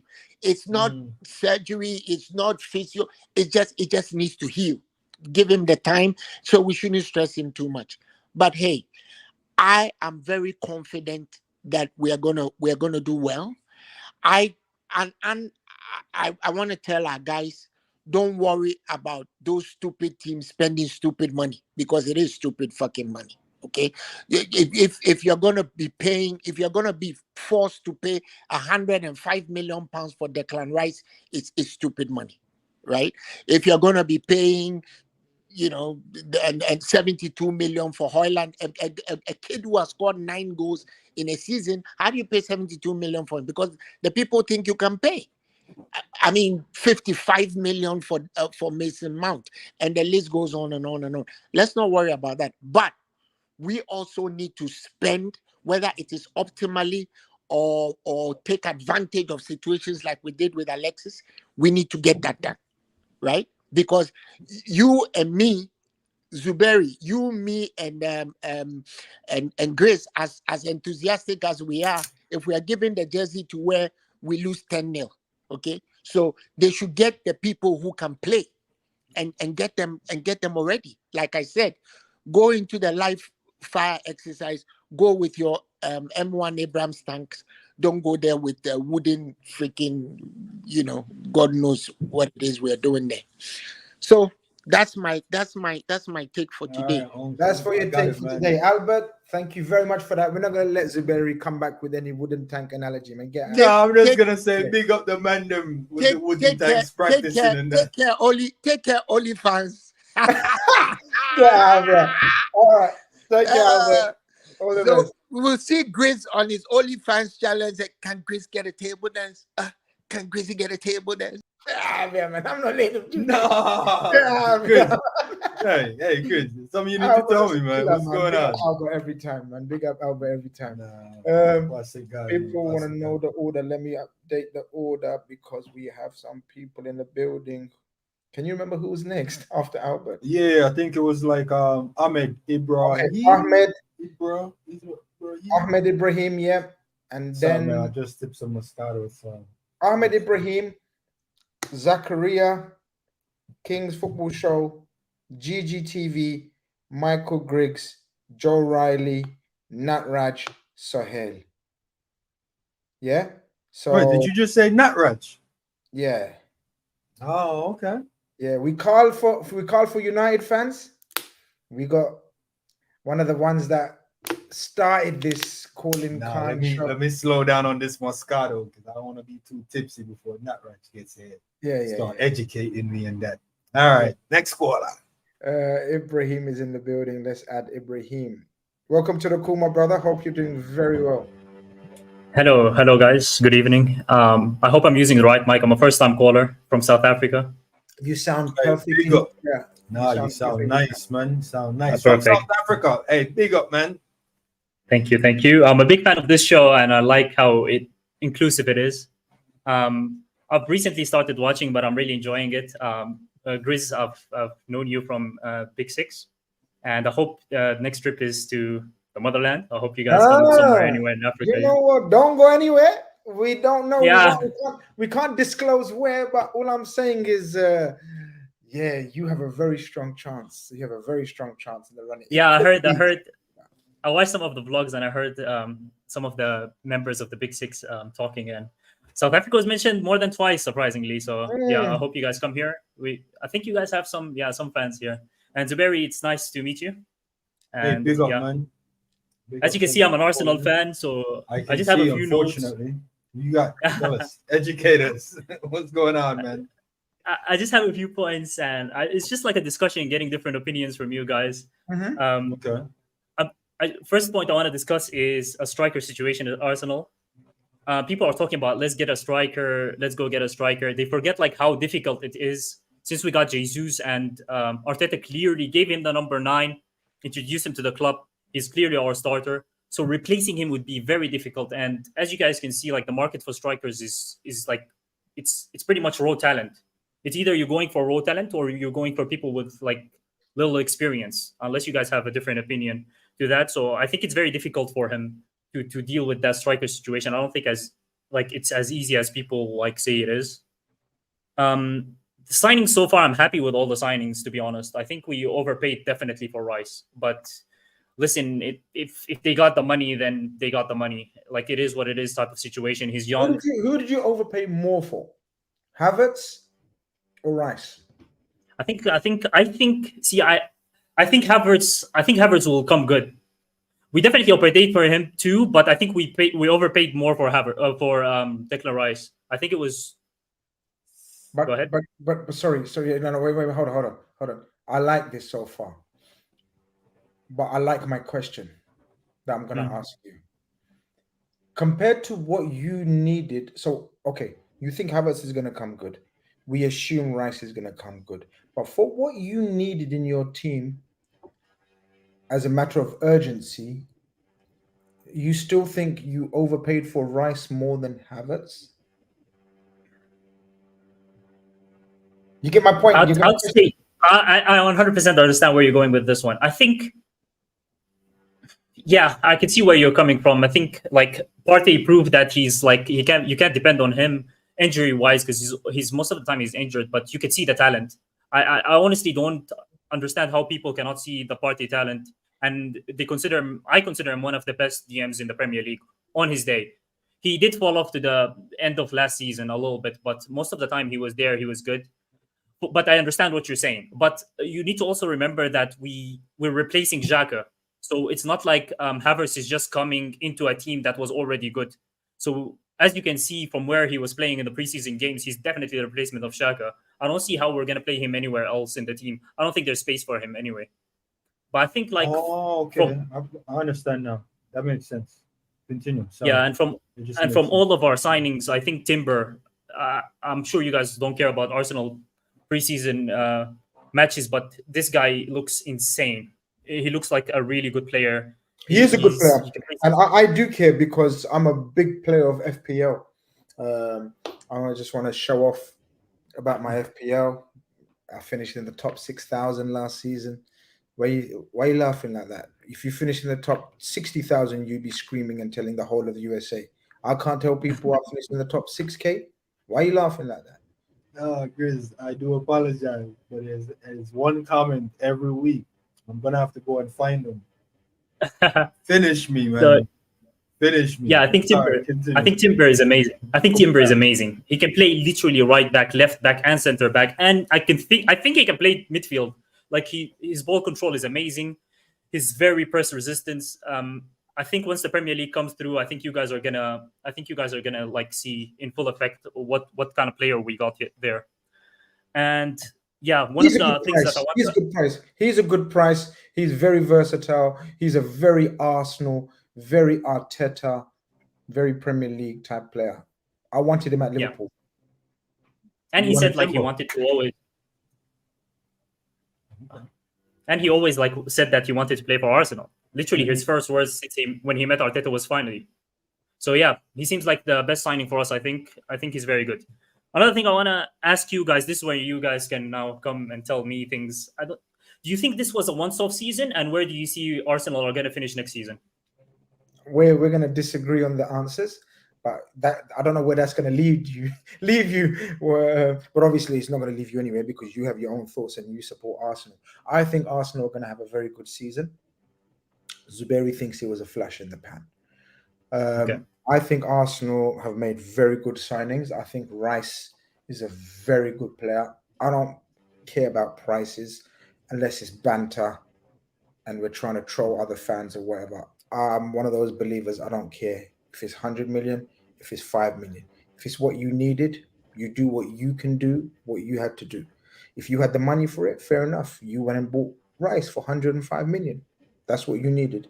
if you wanted Havertz and you see him as an improvement on the Xhaka in that role, whatever, blah blah blah, and you wanted to spend X amount on him, do it. The proof in the pudding, obviously, is you need to show us that last season wasn't a fluke. And I believe Arteta will show that. I believe in your players. I think you've got very good players. Saliba is a very good centre back. Your fullbacks are very solid. Zinchenko, a few question marks. Second half of the season, let's see what he comes back with. Up front, Gabriel Jesus, revelation, but didn't score enough goals. But then now you've got Havertz hoping to add to goals, hoping Havertz adds more goals to your team than Xhaka did. Saka and Martinelli, can they have elite seasons again like they did last season? Because asking two youngsters to have elite seasons 2 seasons in a row is a test of their eliteness. You know what I mean? So, and B, I don't know what B was going to be. I just said A and B. But we keep it moving. And overall, I think you're going to have a very, very good season. That's just me. I still think we're going to finish above you. That's just Liverpool. Okay. Let me segue on the back of that. If you came in on the fence, which I don't think you're on the fence because you sound like a very educated and you understand the sports is beyond what some of these spaces make it out to be. I like the fact you had your points ready. I really appreciate you for doing that. Grizz said he's going to give you a list of stuff, and he said A, and there was no B. That's your first sign that things aren't quite where it should be. Okay. Man can't say, yo, let me give you a list of why I'm thinking you're going to be good. Now, don't use that against me. You can't use that's my foolishness. don't use that against me. I was ill prepared. Arsenal more prepared than me. So basically, Grizz's answer wasn't well written out like your points. So the first thing is, you said replacing Jesus isn't as easy. I've never seen a man replace big wages guys as easy as Arteta, as quick as Arteta. We're talking about my ball-headed guy, Lacazette and Aubameyang. He made that look pretty easy. I think it's difficult for him because Jesus is a guy he actually put his faith in. But as a manager, this is where you earn your pennies, man. This is where you really earn your strike. You bring the guy in. If the guy ain't it, you have to then go confront this guy man to man and be like, bro, I thought this was you. We're clearly bigger than you. So maybe Arteta is doing some Liverpool fan would mirror this with the favoritism thing. When a manager really likes a player and believes in him, he goes to the end with the player, but the player can't get the entire team up. And I think that's the striker thing. The backup to that being Nketiah, another player I think Arteta put his arm around. Your strike force isn't convincing and is not scary. If you don't have a scary strike force, where you're going with that? Now, you've overpaid for one of your 8, and I want to commend you. I really, bro, I mean this from the bottom of my heart. The way you look at Havertz coming into your team, I would have never seen that. So thank you for showing me that. Now I can go tell my WhatsApp group in a banter way, but oh no, man, Havertz is an upgrade to Xhaka. That's the only positive. So once again, it's like, yo, tell me how this guy benefits your team. You're like, A, upgrade on Xhaka. And then from then you get nothing. You didn't listen to me when I told you that a couple of weeks back? So but Grizz, when you say it, I thought it was pure banter for an Arsenal guy to say, nah, man, he's definitely an upgrade on Xhaka. Okay, no problem. It hits different. It hits different. And no, so yeah, go ahead. Sorry. How much would you say Xhaka is worth? 25 mil? I think we sold them. Did we sell them for 35 or 30? I think we sold them for like 30 mil, which is crazy. So half of what you got Havertz for, right? Yeah, that's the point. And he's way younger. How much did you buy Partey for? How much was it? So like 40-ish, I think. 40, 45. You don't think Rice is an upgrade on Partey? Ooh, not now. That's my opinion, though. I'm very different opinionated to other people. Not now. No. But he's younger. I know, I respect it because I would say Rice is more prem proven. You know, he's already an English boy and stuff. That's his background. Where Partey has to come in, find his feet, and all that good stuff. Might be a little bit rough transition for Partey coming in. but as a baller, I wouldn't put Partey over him. You know what I'm trying to say? But that's your opinion. I just think Rice is a massive upgrade. The Xhaka one, I don't know if I would say Havertz is a massive upgrade because Chelsea used Havertz in a false 9. And I think in Bundesliga, I think he was more of like a 10-ish. So I don't know what Havertz's best position is. I've seen Xhaka in the 6. I've seen Xhaka in the 8. It looks like you guys are going to put Havertz in the 8. It's a make or break season for Havertz. Very unproven in the Prem and in the 8. So is he really an upgrade then? Because I think Xhaka had one of his best seasons last season. So the only so I'm just gonna quickly, so I don't want to hog all the airtime. So back to the Jesus point. So Jesus was signed by Arteta. The other two weren't. So he was always gonna be easy to let them go. Like Lacazette and Aubameyang were both not Arteta signings. So he would be like more reluctant to because Jesus, he signed him, he brought him in, he gave him the number 9. Yeah, you see the relationship. Yeah. That's his boy. So it's realistically, if we're speaking realistically, it's very difficult to replace him. Now, Nketiah, I'm just not sold on Nketiah at all. I don't see where this is going. Like, he did have some good goals at the end of the last season where Jesus was, sure, we can give him that, but I don't think, even as a number 2, I don't think he's good enough. Back not to even as a 3. Not even as a 3, yeah. And then the Havertz situation. I think Havertz is going to come good. I know preseason means nothing, but both of his goals, if you go watch them, it's literally the positions where you'd see Xhaka run and go get goals. Now, is he a better finisher than Xhaka? Yes. Is he worse defending? 100%. We're going to struggle. I don't know how the defense is going to work. Also, I don't see how the Rice and Partey thing is going to happen. Like, who's going to play, who's going to not? Are we literally going to like play them like in the number 6 and have one? You still have Jorginho as well, right? We do have Jorginho as well. Our team is deep. I don't know why we got Rice, especially since he's not going to play in the 8, unless Arteta is going to like come up with new things, which I doubt. Like, in his time, he hasn't been really experimental. He sticks to one system and he runs with it. Before? I don't think so. No, not in Arteta time. No. I think you lot are being a bit harsh, man. I mean, okay, no problem. I think Rice is going to elevate this Arsenal team. I think Rice is better than Partey. There you go. I said it. Now. I mean, I think so as well. Right now, I don't think he's better right now. No problem. I don't think he's better right now. I hate to say it because it's going to hurt me, but you're going to see it. You're going to see it. I hope so, because I don't know how he's going to play them. Partey has great games. Partey is being effective for you guys. Rice is the long-term answer. No, so that's the same thing with Havertz. Like, imagine we keep Xhaka for 3 more years. What are we selling him for? Nothing. So the smart thing was to replace him with somebody. And then Arteta risked it, and he went for Havertz, and it's 100% a risk. 100%. I think Timber, exactly. I think Timber is a great squad player. Whether he replaces, what's his name on the right, man? Ben White. Whether he replaces him full time, only time will tell. Whether White plays a lot of time in the middle, only time will tell. So 35 million Timber makes all the sense. I think Rice, ignore the price. He's going to be solid acquisition for you guys and long term. That's possibly your captain in a couple of years' time. That's how much this 100%. Guy's got influence on your team. The big one, 100%. The big one is Havertz. It's a massive risk. I think Havertz is a good player. Shockingly, right, guys.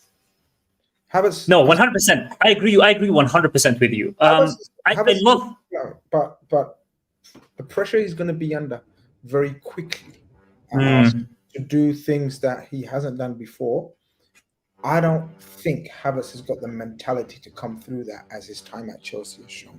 And that's my biggest fear. Talent, in my opinion, is not the issue. Mentality and strength of mentality to come through the adversity that he's going to have at Arsenal is my point of... But Ahmed, I'm going to have to let you go, my bro. There's a whole... 100%. It's been a pleasure. Thank you very much. No problem. And call us throughout the season, bro. Keep us updated, man. It'll be good to chat. I think 100%. First time, but I'll definitely be back. And hopefully Arsenal is doing well and better. And yeah, we hope to see you next time.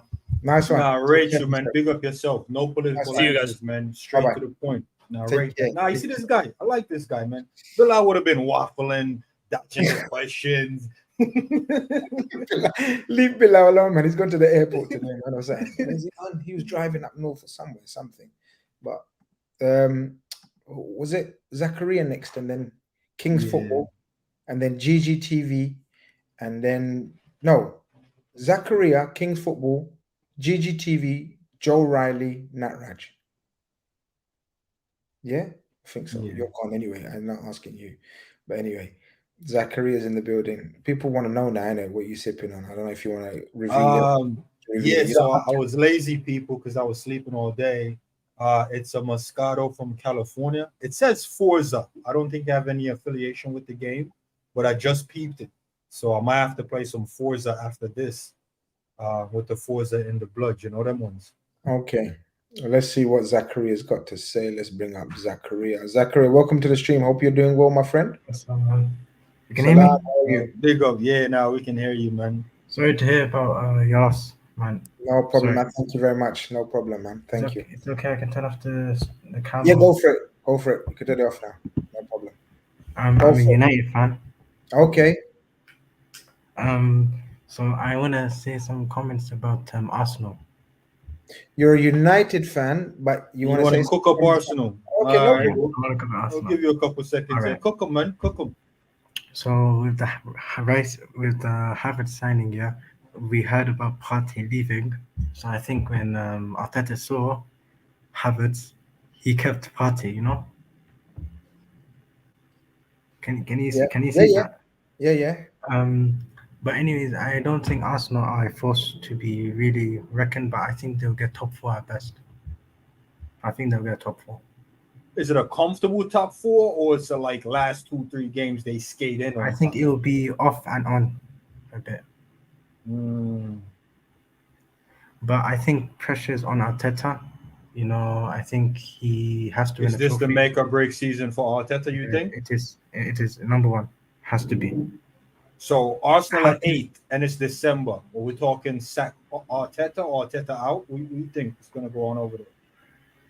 I Will think you be trolling the spaces, saying Arteta out to rile up the Arsenal? I think they'll keep Arteta more comfortably, you know. I think they have to, you know. But if he does not prove, you know, with that signing 105 million for Rice and not getting top 4, he won't really do good. But that's let me a talk about Højlund now. Yeah, tell me about this, brother. Did you got the stats on him? I know we Who is keep my this guy? camera on. You know, I hear some chats. You know, I hear. All right, so let me talk about Højlund. Højlund is not good enough. Not good enough. You know, he's not. Let's be real. I'm gonna let you explain. You're gonna buy 70 My million, WhatsApp group. or you're gonna buy 75 million when you can just add 20 million buy Kane or something like that. But Kane, okay, 2 things. What if Kane doesn't want to come to you? Have you accepted that? Maybe Højlund is desperate to come to you. He is desperate. He's desperate, but no problem. So you got a player that's desperate to come to you. You got a player that's about to become world class in the next 2 years, I'd say. Right? You got to be patient with him. So I don't know if you guys are going to be patient. As I've said before, I'm not really bothered about prices. Or you got Harry Kane, who's going to cost you close to 100 million, who doesn't really want to come to you unless it's the last choice, because he's making out he won't even entertain you guys. And he's only going to have another season or 2 at the highest level. Harry Kane, so many injuries, not the same player. I think with Højlund, I think the problem is with Højlund, right, is that this is the first season, right? Of course, no problem. But we should have a more experienced, so not a lot of pressure on him. And I think Kane wants United. I think Kane is the most reasonable option. And ruining his relationship with Tottenham, I remember Sheringham, right? He left there and he went back. Round of applause. I don't think his relationship with them will worsen, but I think for him, really, if I was him, I think United is the best option. Number one is England, right? His wife is pregnant. He wants to stay in England. He wants to break Shearer's record, right? Mhm. Of course. Mhm. And you can bring this team to United is a big club, right? Mhm. Really big club. You can bring this team to a title-winning side, and I think Kane will do that for us. No, I agree with everything that you're saying from your point of view. I agree with everything you're saying from your logic in terms of how you want to see Kane at United and how you're making sense of it. But what I'm saying is, if Kane don't want to come to you, look, would you still go for him and say, no, we still want Kane? Why would you still beg for Kane? Because it's pretty obvious if he wants to come to United, I'm sure he can work through his agents and force a move to United. Not force a move, but encourage a move. It's obviously he hasn't given no encouragement. Would you still want your club to beg and beg and beg and beg when you can get an up and coming striker like this Hoyland's going to be, or someone else? I don't know. When I said Hoyland's not good enough, I said what I mean is Right I now, like him as a second. what you need guy. right now. He's a second. No, he's not what we need right now. No. Hmm. As a second. Interesting. Guy. Listen, you're entitled to your opinion, Zachariah.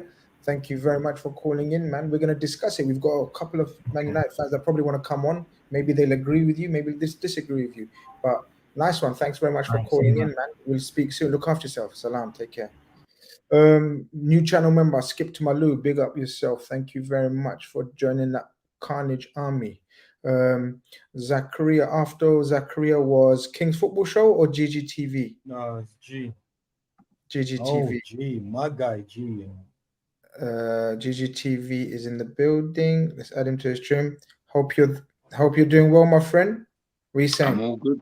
I'm all good, man. How are you guys doing, man? Zabiri, how you doing? Grizz, how you doing? I'm good, man. How you doing, man? I meant to tell you to change your blue shirt from earlier, but I thought. Nah, but I like the color blue though. Like, is that okay? No, that's not okay on the Liverpool stream, man. You saying? Nah, I think it's all right, man. Now we're inclusive of all colors, man. We don't discriminate. Yeah, man. Don't do that, man. Especially these times, man. Stop this. Stop Bro, this. this is what I'm saying, man. No, come on, man. Grizz, 2023, obviously, man. Come on, man. bro. This is what I'm saying, man. Grizz, But obviously, we'll allow that conversation because it looks like you used to know each other, so it's good. We're Yeah, starting off- so let me Okay. introduce. I was gonna say let that's a me bit of an introduce- awkward. I was thinking, yo, Nah, let me introduce the show. awkward still. What's going No, on? let me introduce. So basically, G is a Liverpool fan. Not gonna put all of his resume out there. I'm gonna leave some of it, highly classified and top secret. Now, as it should be. Might have been clap out at one point. Not gonna say too much on that. Big Salah fan, and he does on his own channel. He does like scout reviews, player watch. Shout your channel, bro. Shout your channel. You got what, over 100 player watch so far? I mean, We're on I'm 200 talking now, about man. We're on 200. Yeah, Well, no, sorry, no, ballers, we're man. 100. Yeah. Ballers. So this is the Kall-In show. I've invited him on there. G, big up yourself, Grizz. That's Yeah, G. And one thing I gotta ask you, Grizz, G, sorry. Jackson. You've never had this menu guy on your player watch, so should he not be someone we watch out for? That's how I know you're not watching my player watches. He's on there. Nah, He's on my is he? early one. He's See on what my I'm early saying? one. See what I'm saying? He's a good player, man. No, Grizz said it already. Like he's a player that I think in the next couple of seasons, if he continues along the trajectory, I think we look too much at the money. I think we're looking at his goals. I think for Manchester United, it's a case of if he's exactly what they need, he'll do exactly what it is that they need him to do. Do you know what I mean? I don't think we should be too concerned because then if that's the case, then we should only be looking at players who score 25 goals minimum every single season. And, the players who do that, they're going for about 100 plus. It's very difficult. It's a tricky market to try and find strikers like this who are just available, who at a club like, say, Manchester United or a Tottenham or a Chelsea, like Chelsea got Nicholas Jackson. I think he could score 25 goals for Chelsea next season, if he does well, for them. But he's not a prolific goal scorer, but he looks good at this, from what we've seen, so far. But, it is what it is. It is what it is. But I don't care about Manchester United. Yeah. I hope they fail. What's going on? What's your question? Your stuff? Honestly, like I've been listening to all the Liverpool fans speaking about, next season. Big up Albert as well. He spoke about, like his expectations and what he wants to see from the preseason and stuff. I think the first thing I'll probably say on that is I don't think we should be so. It's preseason. At the end of the day, I don't even really care at this point. I think we need to be more focused, as you rightfully said. We just take these games as they come, and then when we get to Chelsea, we get to Chelsea. Do you know what I mean? Because we don't know what could happen. For all I know, 6 players get injured between now and then. Then what? Do you know what I mean? Like everything gets thrown up. 6 is a lot. Ooh. Could you imagine? A little bit exaggerate. I exaggerate it for effect, but you know what I mean. It's just one of those. It's one of those kind of things. I think in regards to that, I'm not really too fussed. I think it's more about how we're playing, how we're looking, how certain players are playing. Everything you said about recovery, what do they look like in certain positions, patterns of play, etc., etc. But the main thing I wanted to speak about was the Liverpool fans, myself, Grizz, Tabiri, content creators, all out there. When are we going to speak about the expectation versus the reality?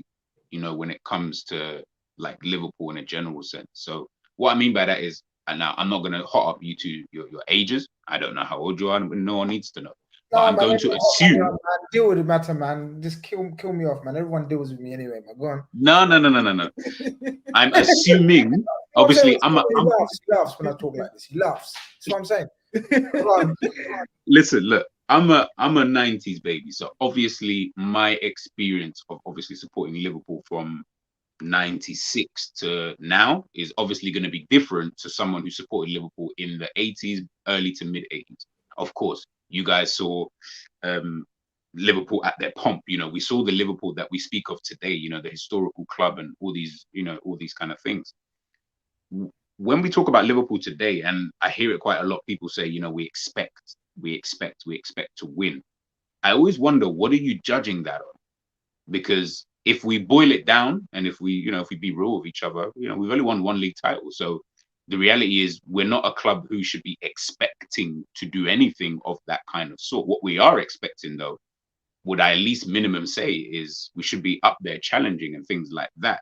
But then I hear people get mad and get angry and say, well, we're not doing this, we're not doing that. We should buy a DM. We need to buy a right back. And I hear all of that. I agree. We should buy certain players. We need these kind of players for the depth. But if we sign all these players, so Grizz or Zabiri, if we sign all of these players that you guys want, as an example, where does that even leave us for next season, in your own opinion? And does that even match up to the expectation that you actually have? Because again, I think it's just a conversation that we're not really having, that people keep expecting us to do. We should be here. And I get it. I fully get it. This last 5 years, especially, we've done so much. We've won all the trophies. But if we then just talking about Premier League terms and even all the other trophies, we've only done them once. So we're not sitting here I think the only club in England who should be expecting to win on a consistent basis is Manchester City, because they're the only club who've proved that they win on a consistent basis, whether it be the FA Cup, the League Cup. Heck, the League Cup was their trophy for like 3-4 seasons. The Premier League. That's when I'm looking at it. Real Madrid have got the Champions League, in their back pocket, bar this last season that just went. When are we going to have that conversation where maybe, I'm not saying you got to lower your expectation. Your expectation is your own. But if we get all of these players that you guys want, and people in the chat, whoever it is you want us to sign, be it Florentino Luis, Thuram, Kone, Lavia, whoever it is, where does that leave you for our expectations? And why is your expectation so high when the reality of the situation is we're not winning how a team who actually dominates in this era could or should be actually doing? If we probably lowered that a little bit, and again, people don't like that because it makes you seem like you're not a real fan and etc. etc. But if you actually lowered it, we'd probably be a lot more happier in a general sense with things that are going on, bar last season, because that was just absolutely terrible and we shouldn't be in that kind of position. But I was just interested in what you guys think in that regard. I think you raised some very good points and you've got me thinking, and boy, what is it, Saturday night after the week I've had and this much thinking, this is a show in itself. So I'm interested in this. I found your points very, very intriguing and interesting. But I'm gonna let the Colonel deal with his side first before I come through. So basically, G, that's everything you've said is probably what I've been about as a Liverpool fan. I didn't know you started supporting them 2 years before I did. I feel like you were bragging there, but big up to you still. I didn't know when you started supporting him, bro. Big up to you. So basically, that's how I quantify football, G. So that's why I don't really want any more signings now. I would like to go into the window what we have. I'm the here for the ride thing. You know what I mean? Because early 2000s, late 90s, we weren't really doing much. So you don't want to say, "Oh, I'm not a Liverpool fan." I'm gonna be honest. I wasn't walking around with the kids, but I didn't have high expectations. So winning the Champions League, the odd League Cups and the FA Cups here and there, those were massive for me, man. Massive. Even the chasing down the quad, that season was massive for me. Like, I'm bragging about something no other team has done, but it only resulted in 2 trophies that came from a 0-0 final and 2 penalty wins. So the things that I brag about, the things that I love about football isn't, oh, we got the best left wing and the best right wing and the best goalkeeper. Bro, I don't care about none of that. I'm just here for the ride. When we lost to Villa 7-2 from 4 deflected shots, I was smiling, not because I was delusional or was like one of them deluded laugh from pain. It was like, yo, this is what football is. I rate Grizz because he always comes in and said football is a humbler. Yeah, it is a humbler. Yeah. You know, so I'm always here for the ride. My expectation matches the reality. Like I said, I want to see shape. I saw some shape towards the end of the season. Said I wanted to see Gakpo. Certain man didn't want to see that. I saw Gakpo. Now I want to see the measurement of the squad. I really want to see a squad of a good 19 to 22 players that we can rotate within comfortably. Do I think we can win the league this season with the players we have? Yeah, I do. Would I be, naive to think that 3 injuries isn't gonna derail that hope? But if it does, that's also part of the sports. You see what I'm trying to say? This is not NFL. We don't have an offensive team and a defensive team. It's just the one squad. So I'm grateful for all of these dynamic, robust players we have that can play multiple position. I don't want a specialist. A specialist to me is a liability. So when you raise these points, I wish more fans would perceive the game in the way you do and the way I do, even though some might say I'm a bit outlandish with some of my takes, but that's what makes this sports interesting. I just don't like when they go over the top, saying stuff like, certain player isn't good enough. Well, isn't he good enough now, or isn't he good enough at all? You know what I'm trying to say? You can't say, yo, bring in through the youngsters, but now let's go get an established guy. So you're not pro youngsters. You know what I'm trying to say? It's always these catch-22 with football. You want a professional guy who's established, but you want to see youngsters coming in. It's one or the other. Because if the professional guy is banging week in, week out, you know who's not playing? The youngster. And then if you're going unprepared, at least it'll give you more room for your youngsters to come through, for your youngsters to get minutes on the pitch. And listen, man, it's okay to lose a football game here or there. The thing that I look for is how do we adapt? And one of the things all Liverpool fans, unless they're not watching the game, can agree on, last season was our most adaptive, most changes made, and it wasn't all down to injuries. It was just certain combinations wasn't working. The 4-3-3 was not, bro. The 4-3-3 was not working. Somebody like, oh, so the midfield dropped off. Bro, we've never had a dynamic midfield. We've had an okay midfield. Remember people calling our midfield Brexit, and we lift the Champions League trophy. Do you know how bad that is? So people talk about expectation. This is Liverpool, and we're supposed to this and we're supposed to that. It's almost like the United fan was saying, like, yo, now we're United, we're the biggest club. Yeah, we should be going for Harry Kane. Yeah, but if the guy don't want to come, you and your big club mentality got to go sit down. You see what I'm trying to say? Well, Liverpool, one of the most decorated English club of all times, but we're going for sure many. And he was like, yeah, I went with the biggest team known around the world, Real Madrid. As a Liverpool fan, you don't really want to hear that. It hurts because you're like, no, my team is the biggest. The reality is, them men are sitting on about 14 Champions League trophies. We're on, what, 6? So there's levels to being a big club. And it's okay if a player don't want to come. I'm not going to say it's because the FSG won't spend or Jurgen Klopp don't have any pull or Liverpool as a city isn't as attractive like a city on the beach. It's you just have to accept the reality. And the only thing I'll let them slide with, G, big up to Daz, he said it as well. Reality isn't great at sometimes, man. So you use football as an escape from this bad reality.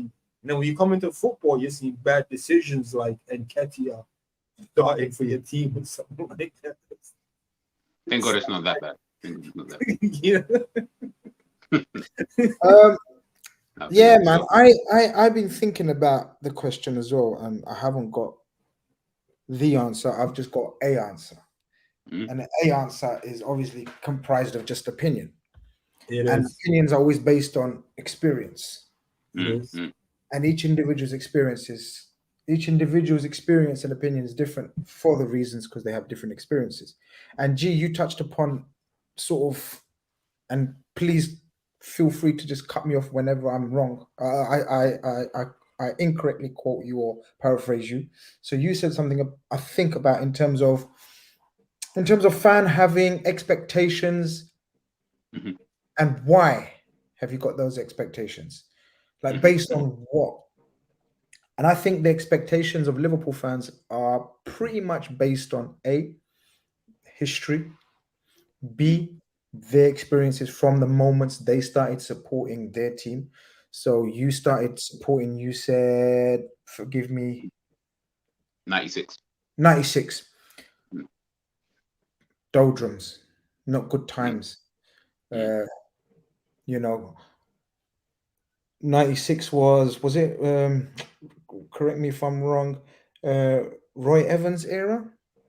Yeah, I think Hansen got captain as well in that time. Was it that era? Something around them times? Right. So obviously I'm probably a young late Jamie 80s. coming through.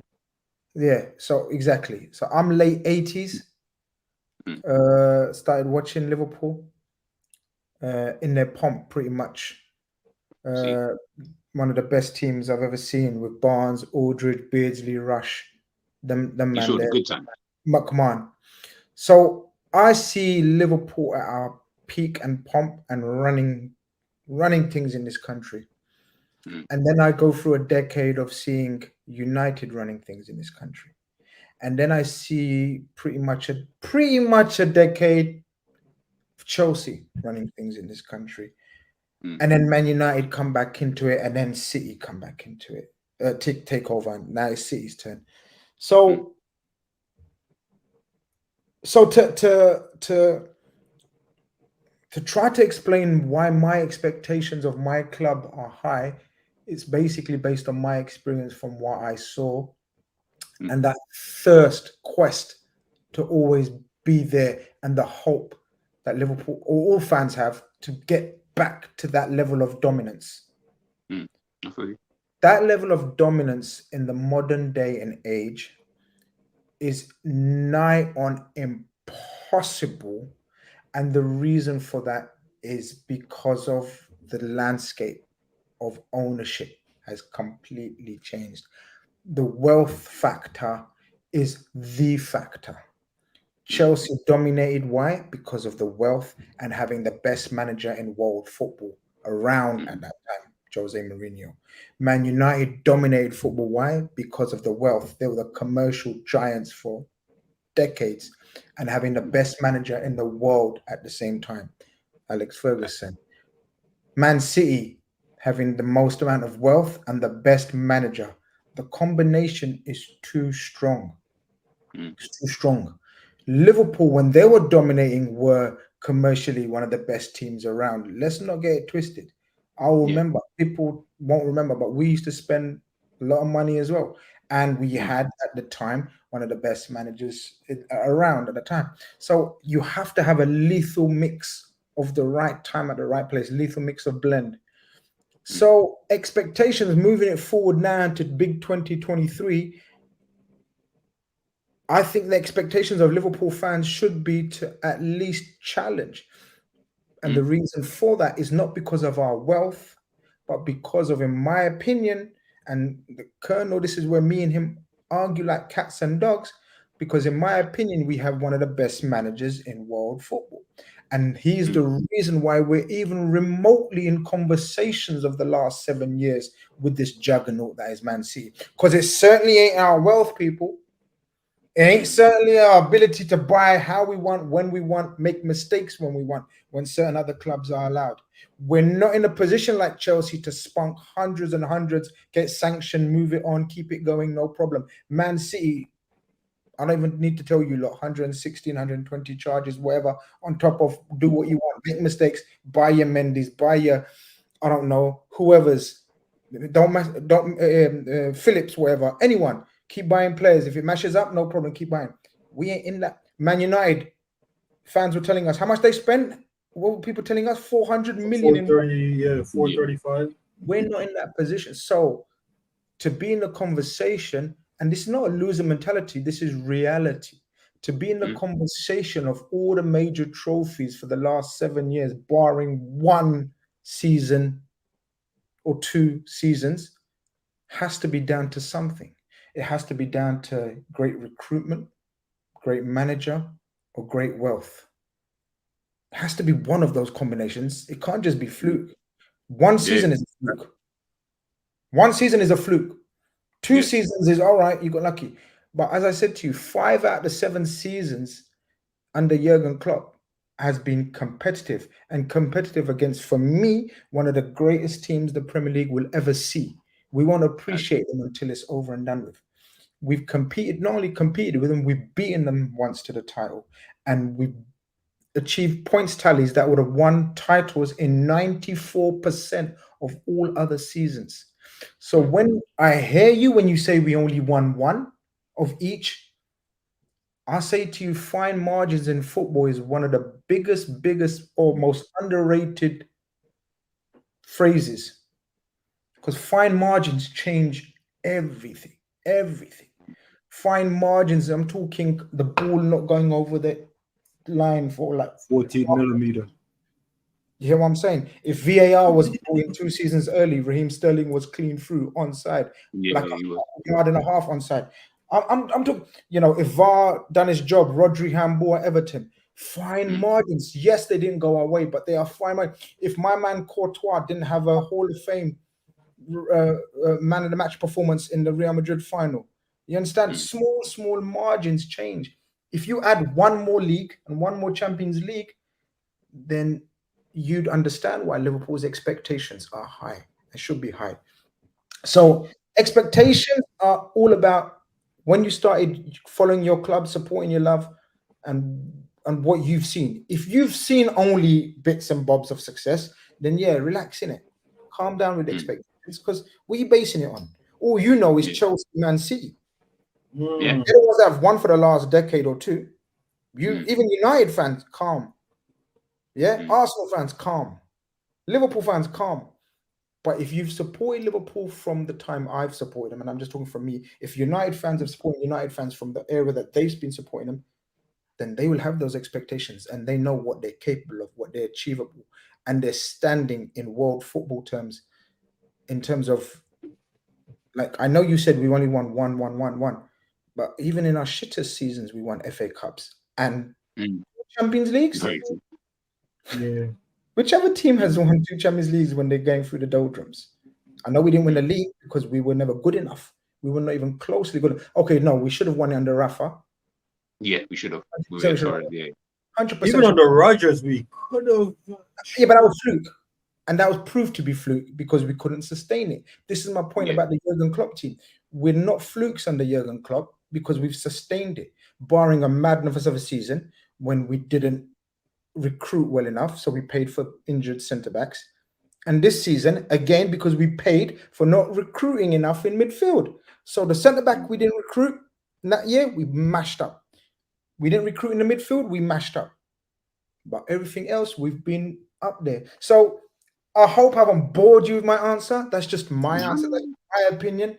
And that's how I look at it. And I agree with you, because your expectations should be what you know from your experience and what you're basing it off on. So I've based my expectations off my experience. Obviously, you base it off your experience, and everyone else bases off their experience. But that's where I'm at, man. And look, Liverpool for me right now, coming a long-winded answer to your question. I'm so sorry, but your question. Continue. Your question was a deep question, so I have to give you a deep answer. I had to come on and think it. Now, coming back to end part of your question, which was, if you make the signings that you lot want, yeah, and I know you meant everyone, like, you know, whatever everyone wants, yeah. What's that like? What's your expectations? If, for example, we buy a competent centre back to complement Konate and Virgil, because I don't think Matip and Gomez are competent centre backs for Liverpool anymore. If we complement Lavia, who probably will be announced Monday, if we complement him with a more experienced DM, then I'm expecting to at least challenge Man City. That's my expectation. Sabir, would you like? What do you think? I'm not gonna give you that answer, unfortunately, because I was hoping Grizz would convince me to give you one, but he didn't.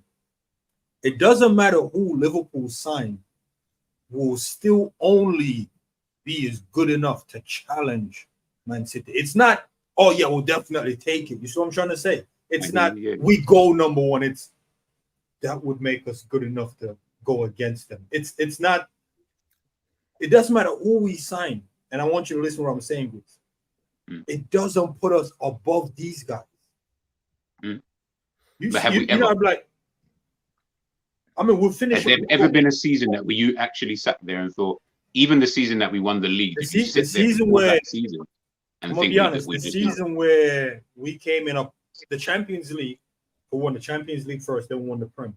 Those were the only 2 seasons I was like, nah, we're better than these guys. If we get the right pieces in, these guys can't touch us again. That was my thought process, right? But now we've left it so long, I don't think there's anyone we can sign where I, as a Liverpool fan, go better than City.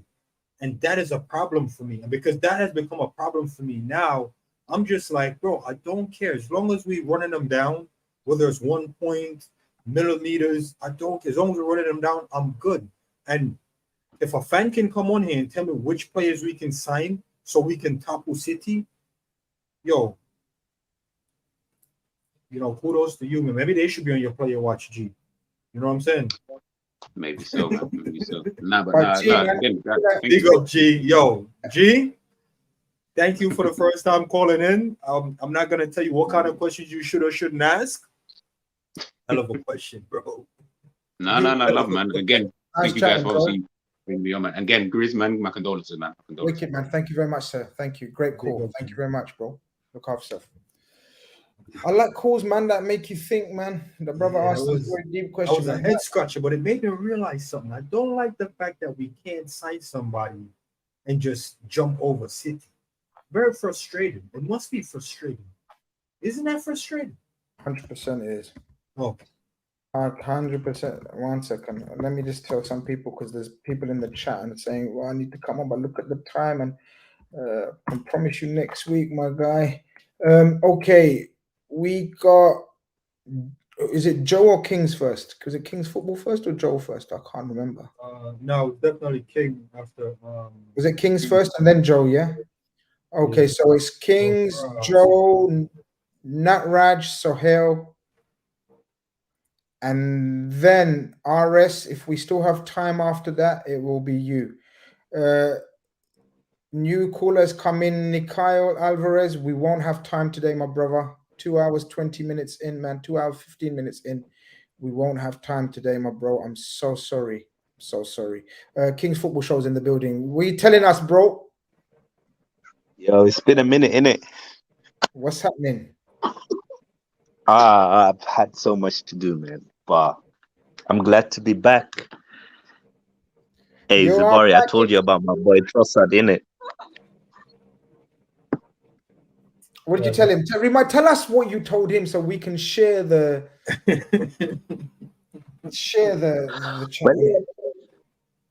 Well, he had his doubts. He wasn't sure that Trossard was the right move for Arsenal, and he definitely wasn't sure that he was going to give us any output. And I told him that I think Trossard can be similar to what you did when you bought Jota. Mm-hmm. Obviously, he's a bit older, and he won't score as many goals as Jota, but you know, when needed, he will come in, he will step up, and he won't be a bit of quality. But let's be honest, though, man. let's not act like he came in there and he set the thing ablaze, because your manager still misused him. Because your manager's trying to do him like a left wing number 9 thing, and I'm pretty sure you don't even remember what Trossard numbers are. And he's not going to start next season. So how do you think he fits into your squad going into next season? Is he still behind Martinelli? Well, I think we can't dismiss, like, Martinelli scored what, like 16 goals, and I think he had like 8 assists, and he's 21 years old. So I think we have a situation there that we want, that we haven't had for years, where every week we know who's starting in attack. Before it was like we knew that it would be Aubameyang and like I said, even though they were underperforming, they would still start. And before that it was Giroud and Sanchez and Özil. They would start every week regardless. Now we finally got some squad there, and we need it. You saw the last kind of 10 games. We didn't have enough quality. We had 1 or 2 injuries. Quality in what? Midfield? It was like, I would say almost everywhere, except left wing, because when Zinchenko was out, it was a massive drop off. When Saliba was out, it was a massive drop off. When Partey was out, it was a massive drop off. So now with Timber, with Rice, with Havertz, Trossard with a preseason, it's different. I won't allow you to battle over the cracks, and let me show you the cracks real quick. Liverpool front 3, it can be any 3, but I'm just going to give you 3, right? It's Diaz, Nunes, Salah. Back up to that is Gakpo, Jota, Harvey, right?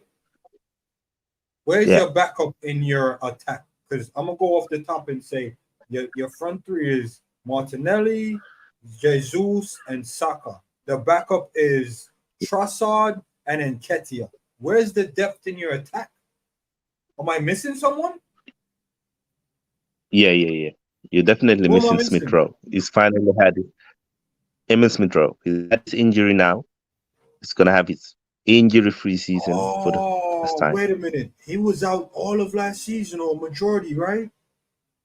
Yeah. He had his surgery on his groin. So he's another attacking option that we didn't have, that we finally got. I still think we should get one more attacker. You need one more, man, especially off the right. Because Smith Rowe don't play off the right. Trossard don't play off the right. Do you know what I would do? Yeah.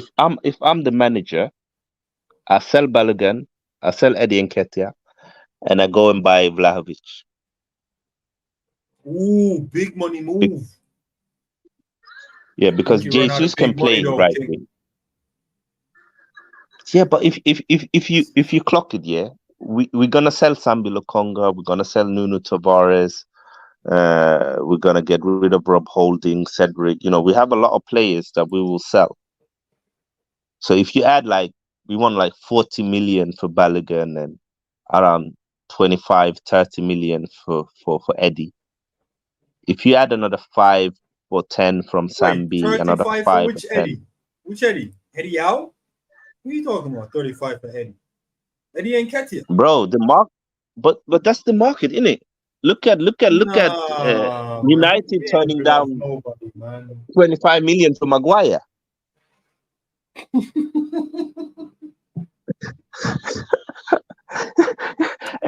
listen, if you're turning down 25 million for Maguire, we sell Brewster for I think 30, 35 minutes right on. There's no way. Yeah, someone needs to investigate that. Eddie. Yeah, I'm telling you, if you guys sell Eddie for over 30, I'm investigating that. But don't be surprised, yeah. He's 23 years old. He got Premier League experience, not a lot, but he got some. He's now a Ghanaian international. He's homegrown. You know, these things add up. Hey, listen, I'm no, not that saying don't he's add up. great. I'm not saying he's amazing. But you get 25 to 30 M points. The market Nah, is crazy. not Look in at a how lifetime. expensive Hoyland is. Nah, He that's just scored Man U. 9 goals Don't worry about Man U price. Look at Chelsea. Chelsea bought a guy, didn't play for 6 months for 105. But Arsenal is not these teams. So let's take it back to reality. So reality is you got Rice for about 105, and you got Havertz, who's unproven for over 70. Is Havertz Nah, he just a cost 6. Xhaka replacement, or what's going on? I think what we've done here, we've become more flexible. So, you know, we can play a midfield with Rice, Partey, Odegaard in tougher games, especially away from home. We didn't have that still before. In home against team like Sheffield United, you can either play Havertz, Partey, Odegaard, or you can play Havertz, Rice, Odegaard. You can even play Trossard, one of Rice, Partey, and Odegaard.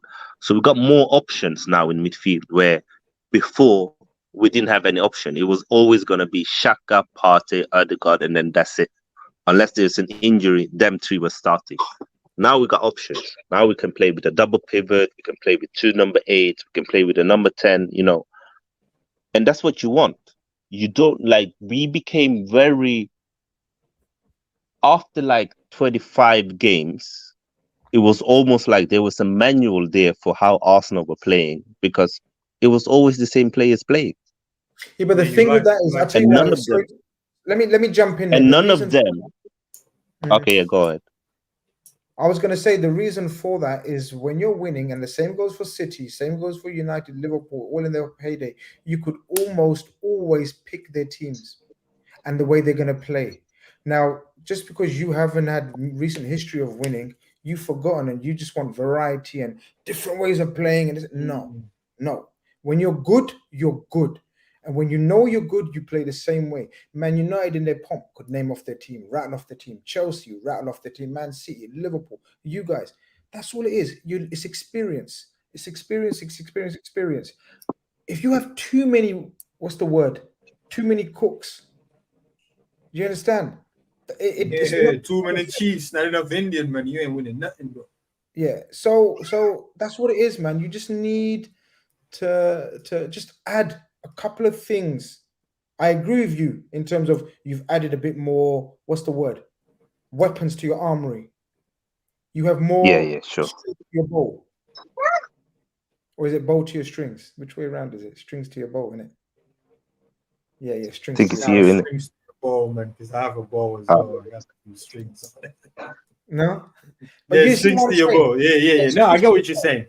Basically, I hear what you're saying. But we also need to remember, football now is so intense. I think the reason why, you know, Man City do so well is that they got so many versatile players. So yeah, they don't have a squad of 25. They might have a squad of 19, 18 players. But you know, Bernardo Silva can play right wing, he can play false nine. I think Zuberi was saying this earlier. Comparing anything to City is so hard. You can't just expect to have 50, 60 million pound players throughout your whole squad. It's not realistic and doable unless you have a sugar daddy. So that's the only thing. But listen, we're running out of time, bro. We've got a few callers left and we've got about 20 minutes left to go as well. Of course, thank you very much for calling. Yeah, man, keep the Colonel on strings and let him know, man, what you think, man. Let him know about Arsenal, because he keeps putting your club down and saying you ain't doing shit this season, man. Nothing. You notice he didn't put Havertz in some of the Okay, let me just before I go, last one. Let me tell you what I think. I think Arsenal will finish in the top 2. But I think that we need to add a domestic title to that. Fair enough. That is a fair shout. It should be expected too. Let's see how it goes. Yeah. Hold them accountable. Big up, King. Man. All right, man. Look after yourself. Take care. Take care. All right, man. Bye-bye. All right, let's see how many we can fit in, guys. Running out of time because I got to run, man. It's been a long, long week. Joe Riley's been waiting a fair while as well, so let's bring Joe Riley. Joe, welcome to the stream. How you doing? Good, guys. Thanks for having me on. It's my first time calling in. I meant to call in before, but a lot of the time I get to listen or watch the show maybe after it's been recorded. So, No problem, man. Sorry about that. I appreciate the wait. You know how it is. I'm trying to work No out the most fairest system or the most fairest way to Mhm. get as many callers in. But some callers are so fantastic, and you just, I'm sure Yeah. you've appreciated some of the callers. The conversation. Oh, yeah. I don't want to come across as rude to cut people off, but some of the points Mm. they make are so fascinating. So, but hope Yeah. you're doing well, and thank you for calling in, bro. Yeah, no, good. Actually, I think my question kind of follows on from what GTV was saying. Okay. You know, in relation to obviously expectations as Liverpool fans, I think sometimes if we're being honest, all of us, when we've got an emotional investment with our club, we can sometimes be biased or skewed in the way we view things at the best of times. But for me, an eye opener has been the way some of the media or neutral media have covered certain things about our club and the way we've done business or not done business. Like, for example, Darren Fletcher, the commentator, works for BBC now, TNT Sports. I heard him make a contribution on the Bellingham saga for BBC 5 Live, I think it was at the time, saying that in his opinion, and he's a Forest fan, that look, when we missed out in Bellingham or we cooled our interest, as it was reported, that in his opinion, he was questioning, okay, FSG, for all the great they've done and brought us titles and stuff like that and brought us Klopp, that in his opinion, as a neutral, we seem to lack ambition. Like, our ambition doesn't match the stature of the club. And I'm thinking about even Zuberi. You mentioned like seasons we narrowly missed out the City, for example. When you're talking about margins like that, my question for you guys is it not so much about FSG not being sugar daddies, but be willing to at least invest some of their money? I mean, you look at the Anfield Road expansion. That's not from them. They're borrowing the club on a debt-free loan. I mean, there's a difference between doing what Leeds did and bankrupting themselves and being willing to put your hand in your pocket once in a while. Like, look at Bellingham. There was this kind of, I think, mentality amongst a lot of the LFC journals of, look, almost accepting, let's go with 3 or 4 key players rather than the Bellingham. Instead of people actually calling them out and saying, look, why can't you get a Bellingham and get the extra people? And you caused this problem with the lack of investment in the midfield. Do the decent thing and put your hand in your pocket for once. We're not talking about being, unsustainable or changing your model entirely, but being a bit more flexible with it. That's just my 2 cents on a question, I guess. It's the pardon the pun, or kind of a pun. That's the million dollar question. Why don't you spend some millions out of your own pocket or come out of your comfort zone? And look, again, I don't know if you've been watching the show long, or when I say not like just generally, but I do. People seem to think that I got into an argument, not an argument, but I got into a little chat with someone on Twitter today saying, "Oh, Grizz, you're always happy with the owners. You never call them out." I was like, "Fuck me, man. Where you be?" I'm always calling them out. Last 2-3 windows, I've been saying that they haven't done enough, that they're risk averse, that they've took us to levels I think that they can't sustain anymore in the current climate. So, and that's all you can do. If you're blessed with a platform, you try to use your platform to get as many people's opinions on it and questions on it. So, and I'm going to come back and say this, I think they've done brilliantly to get us to the summit. But I think since we reached the summit, they haven't adjusted. They haven't adjusted to the new climate, which is just hell of money. People making outside investments. They've not spent their own money.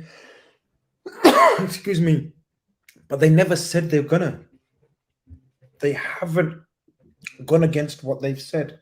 We don't like that. I don't like that. But they've done what they've promised. Excuse me, guys. Sorry, little cough there. Too much cold food on the side. They said we will bring you to the top. How we operate. And how they operate is how we've seen. By being smart, by being clever. But to the fans, it's being tight and not spending their own money. So now it's got to a point where looking around us, a lot of clubs have been able to pull in investment from various sources. And we're saying, if you can't spend that money, at least bring in investment that enables us to at least compete with not Man City, because no one can compete with Man City, but at least with the likes of Aston Villa or Arsenal or the like. And that's what's the mad frustrating part from my point.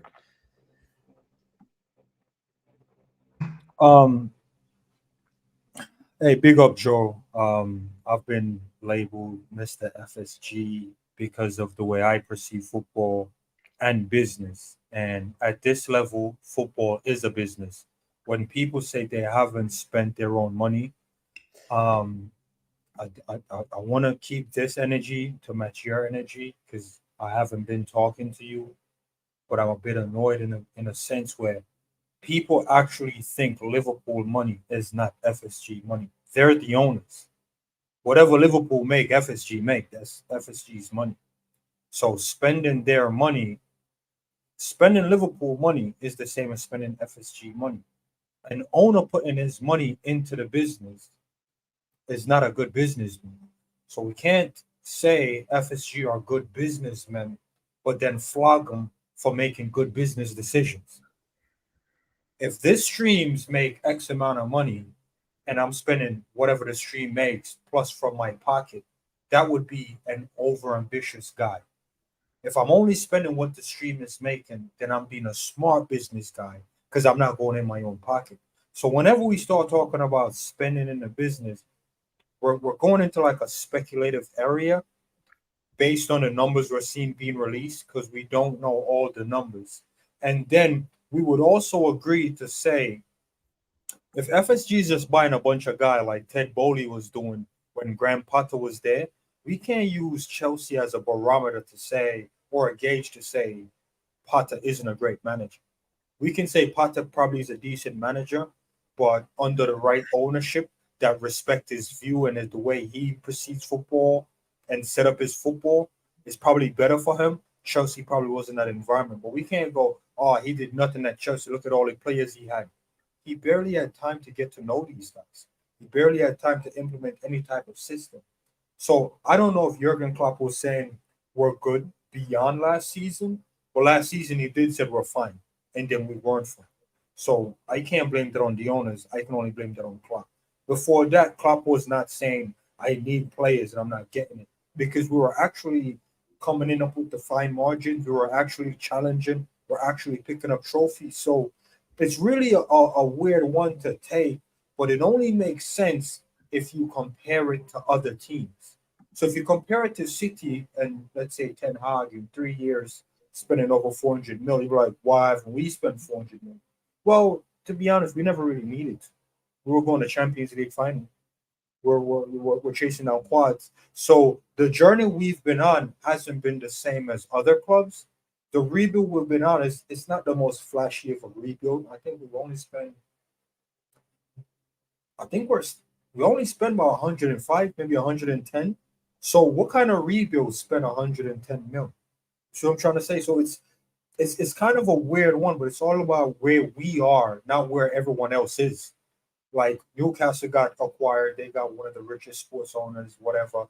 Man City, we know about their money since back in 2010, 2011. Man United, we know they're always going to just borrow against the club, not from the owners. So the way they do business, similar to us, but they're actually in debt. We're not in debt. Other clubs like Villa, we don't know how long Villa's been saving up them little pennies to be able to ball out like that. So there's a lot of things we don't know, and I don't like to speculate on that. As far as like where the owners and ambition is concerned, because we'll all agree it's disrespectful to Klopp if the owners was just buying up, a Jude Bellingham and Mbappe, and Klopp is like, yo, we don't need him. What would we then be saying? Are we saying Klopp isn't good enough because we're giving him Mbappe and Jude, and he's talking about he didn't need him? So these are weird avenues that I, as a fan, I don't care about. I just care about the football, the tactics, and how they're setting up.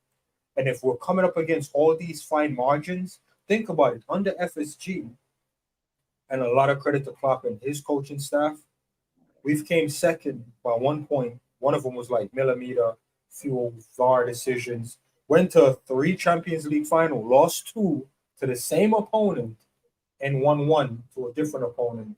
Went to a Europa League final, lost that to Sevilla. Went to 2 cup finals, draw 0-0, and had to win on penalties.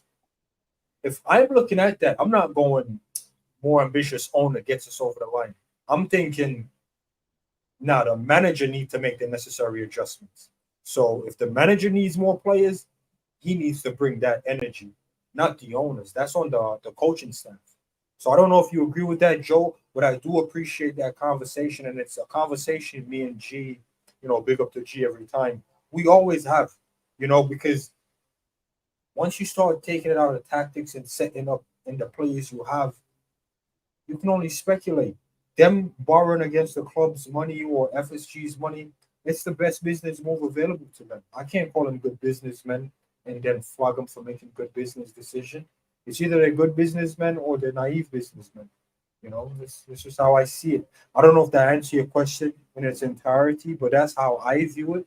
If you don't view it the same way, it's not a right or wrong thing. It's just I'm more business minded, but I also love football, if that makes sense. So I do understand good business, and I love football. And I don't love football for the business it makes.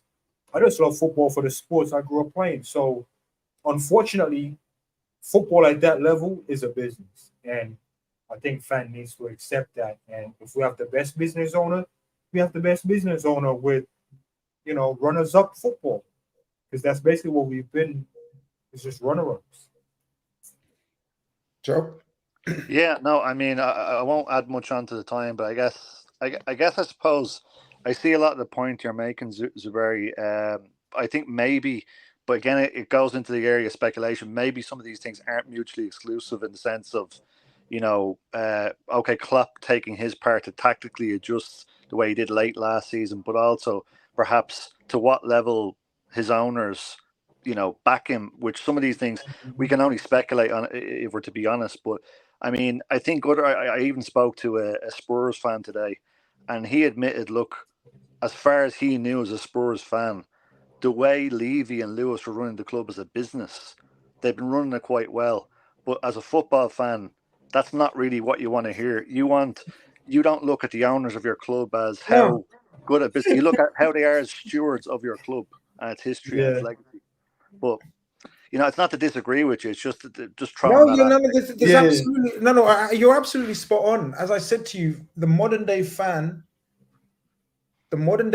doesn't care, literally doesn't care, and doesn't think that it's his role or job to care about the financial and the commercial and the self-sustainability and all that.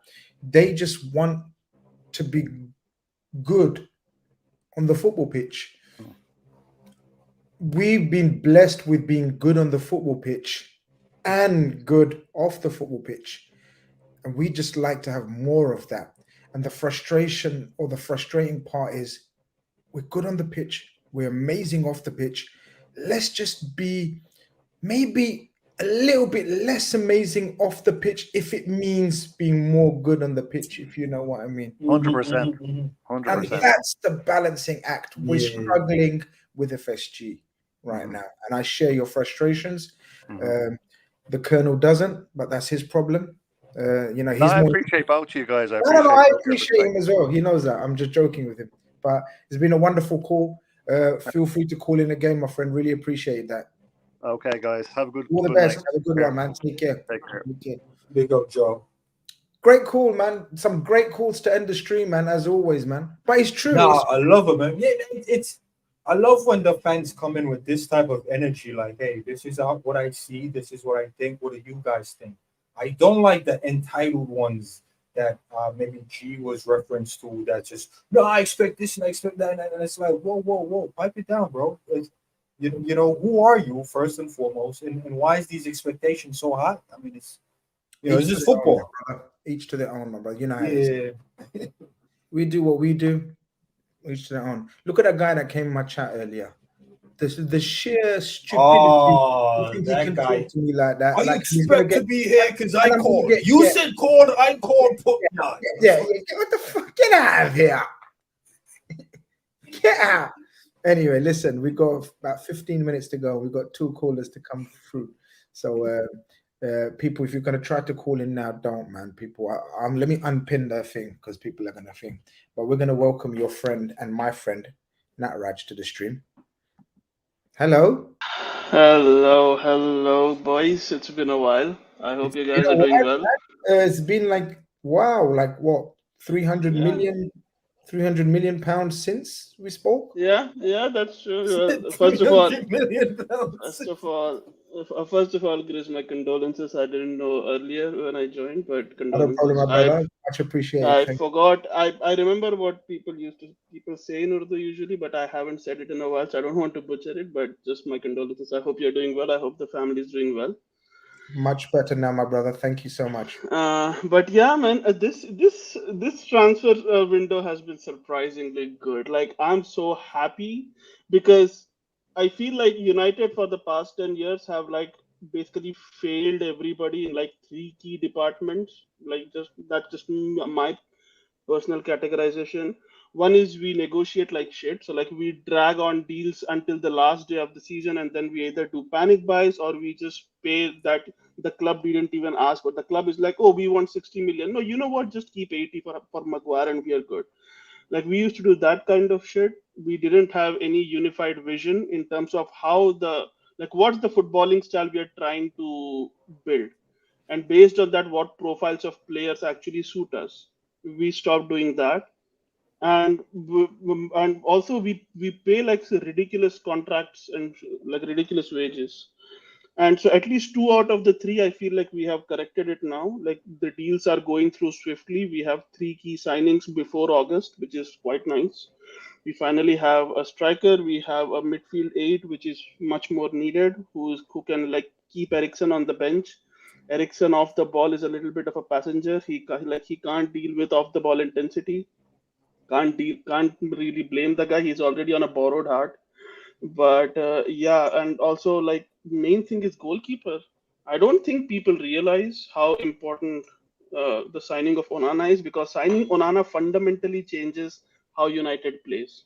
And that is the first time we have changed this, like the very foundation of how we can play in 12 years, which is so long. So yeah. Was De Gea on the bench when Fergie was around, or just after Fergie? That's when he came. No. So when so like when he came in after Van der Sar, he started. I think he started in 2011, when he started like featuring regularly for us, and like yeah, up until 2022, which is quite a long time. But Nah, thank you, not right. I thought you was gonna come with propaganda, but you've actually educated me. So Fergie regime is officially done with De Gea. Well, to be fair, Johnny Evans is back in the squad, so but so somebody's still around. But yeah, overall, yes, it is. It had, to be fair, Fergie era was long. Like it was dead and gone around 2015, 2016 in many ways. It's just that we had bankers running the club and giving people like ridiculous contracts just to retain values so that it looks good on the accounting books. And that kind of nonsense was going on in the club for a long time. Oh, let's give Phil Jones a 6-year contract despite the fact that he has done fuck all. Let's give De Gea 375,000 a week. Why? Because he's just only the 5th choice keeper in Spanish national team. Why not? Let's give Rooney a 300,000 pound a week a contract when he's 31. Why not? Because it looks good on the accounting books. The amortization and like the whole thing about football financiers basically was running like the soccer economics up, like a lot of, I think there's a book that is called that, like, so that was basically running the club for the longest time. And the last two windows, we finally are looking like a team that has an idea of what the fuck we are supposed to do, and that is really, I'm gonna ask you now, Raj. yeah. Now that your team, and I asked another Man United fan earlier on, I Yeah. think it was probably second caller we had, Kevin, and I think me and Zuberi asked him, is your team stronger than last season? And if Yes. so, how much by? And if so, what is your expectation? Okay. See, football is funny that way, right? Even though we have made the right choices, and I believe that we have made the right choices, like this is the right direction to go into. The fact is, you can have a good transfer window and you can still end up finishing like fifth or sixth, because a good transfer window doesn't exactly always dictate a good season, but it gives you it helps you to gauge expectations. Now, how good a 20-year-old striker will be in his first season, we don't know. But the fact of the matter is that in the long run, he's bound, like we bought him with the expectation to be good. Like nobody pays 70 million for a 20 pound for a 20, like 70 million pounds for a 20-year-old striker for his quality right now. They also paid for the potential. Like, so that has to count for something. And I saw an earlier United fan who was talking about like how Hoyland isn't good enough. I understand the fact that he's not what you need to win the league right now, but I also think that people are kind of overhyping the fact that, oh, if you sign Kane, you win the league. It doesn't work that way. If having Kane was good enough to win the league, Spurs would have finally licked that trophy at least once. And they have made some really good moves in the past 2 or 3 summers where they have tried to build a midfield. They have brought in players like Kulusevski around. They tried to bring in some kind of defensive stability in the midfield when they signed Højbjerg and people like that. So it's not like they haven't tried, but it has meant fuck all. I'm sorry if I'm not allowed to curse. I just No, you're remembered, okay. but yeah, so for me personally, what I'm really happy about this particular window is that we have signed the key players we wanted well early in the window so that they have time to get embedded. They have time to get used to the system, the physical demands, and everything that Ten Hag is going to put them through. So we have a better chance of starting this season on the right foot rather than like we did last season.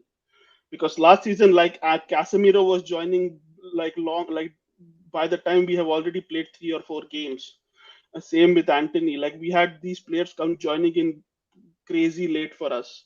But this season, at least the key signings are on time, and it's gonna be very interesting. At least there are people out there paying 105 million pounds for rice, while I'm getting 15 bucks pulao and biryani. So like, Fair enough. Fair enough.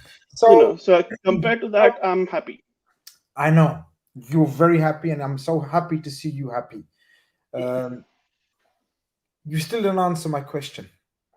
Yeah, no. So yeah, so coming to the I'm not point, yeah. letting So you go today without no, giving no, no, no, us. no. Yeah, no. I'm answering your question. You In stop. terms of how You much stop. better we are compared to last season, I would say we are in a much better position purely because of the profiles that we are signing. Because, like I said, signing Onana changes everything.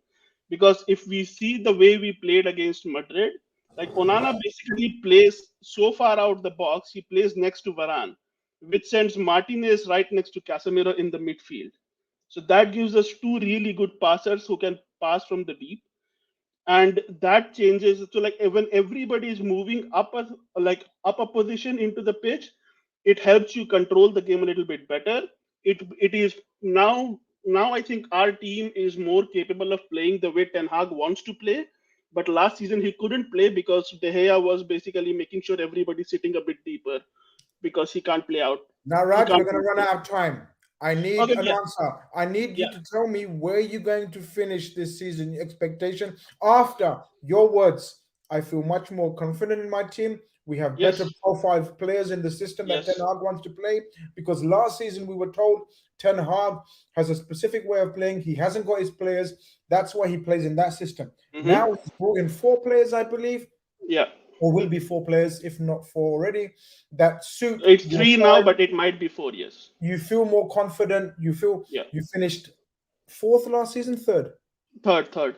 Where do you finish, in your opinion? Of course, in your opinion, where do you finish this season now? Then I wouldn't be surprised if we it's finish fun in to have top. predictions. I don't. I'm Yeah, not yeah. gonna hold.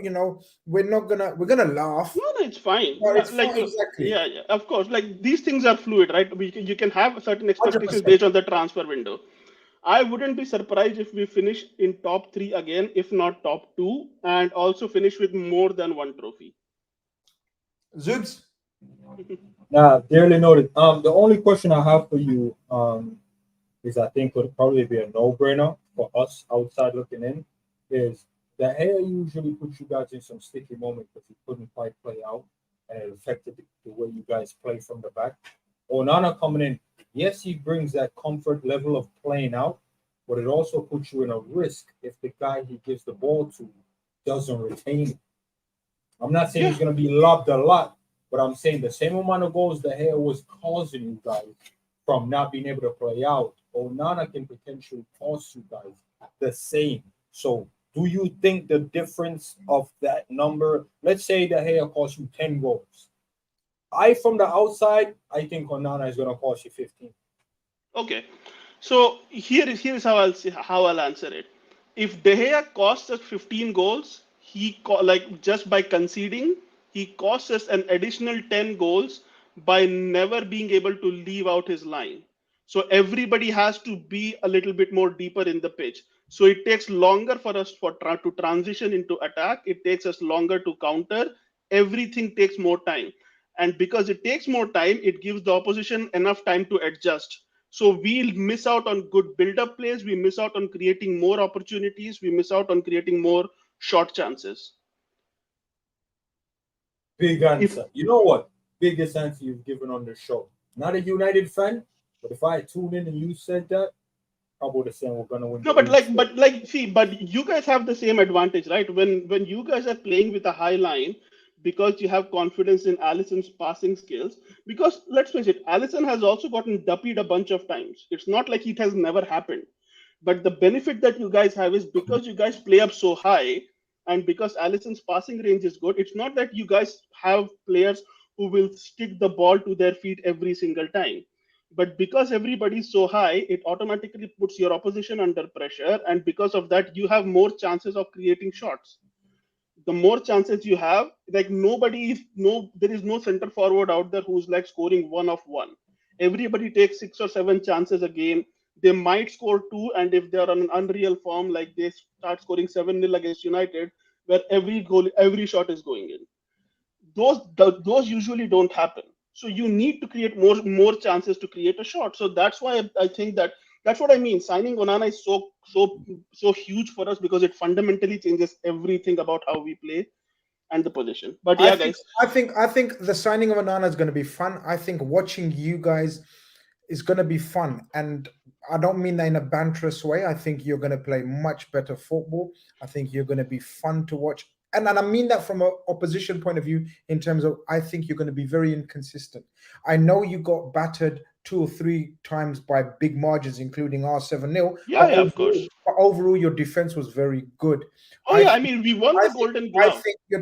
I think your defense is not going to be very good this time, and the reason for that is going to be the erraticness and the decision making of Onana, which is going to cause uncertainty. But at the other end, I think you're going to be far more creative. I think Mason Mount is a very good signing. I don't look at prices. I think this Højlund is a very good striker, but it's going to be interesting how you fit him in.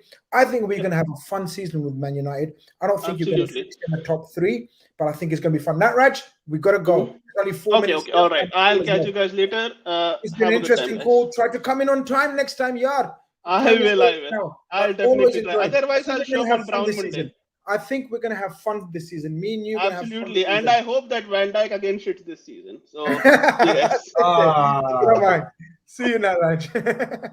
Honestly, I think we have to I think we're going to have fun with United. You know that. I think they're going to be so inconsistent. It's going to be fun.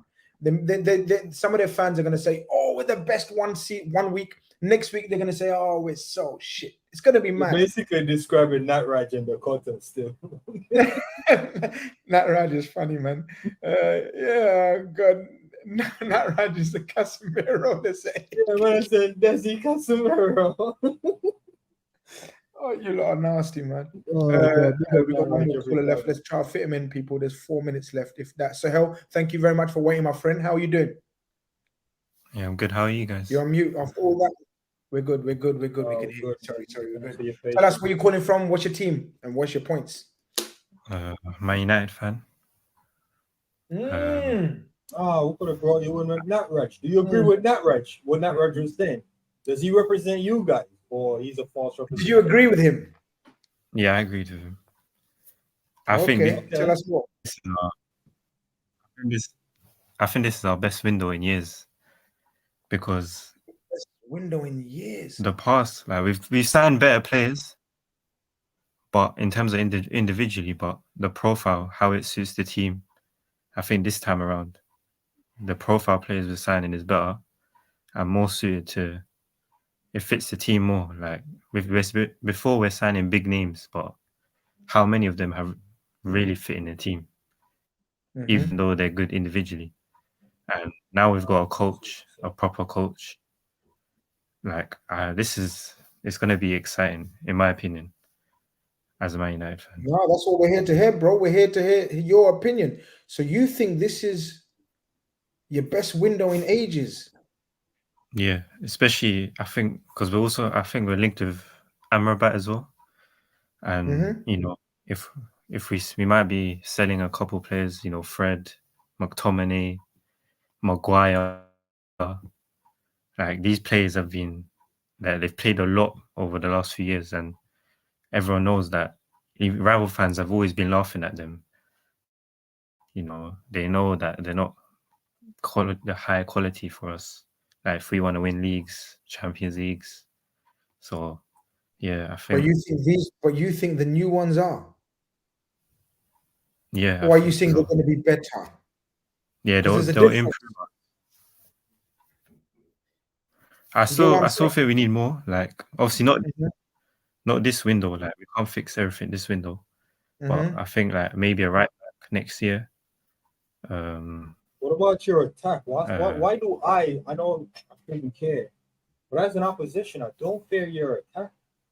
Like I know there's some that's why guys in the midfield, but your attack it doesn't scare me. Rashford, this new kid, or even Martial and Anthony, they'll look good on the highlight reels doing the trickery, but they don't scare me. Yeah, I think for Martial, I think he's done. I think Anthony, this is a big season. If he doesn't perform, then big questions. Like I don't rate him. Like I didn't rate him when we signed him. Like the price tag as well, ridiculous in my opinion. Sancho's another one. Like I think he's got more talent than Anthony. Sorry, go on. But again, it's another big season for him. Like if him and Anthony don't perform, they're probably going to get sold. Maybe not Anthony. I think they'll both get sold if they don't perform. Like this is a big season for both of them. So yeah, I agree that our attack, like Rashford will get us goals. The Holland, however you say his name, big potential. So we'll see about that. Anthony and Sancho, it's a big season. Like they haven't proven anything so far, but they have to perform the season. Otherwise, you know, their careers, it's in jeopardy. The United careers are over barely before they started. So hell, thank you very much for calling in, my friend.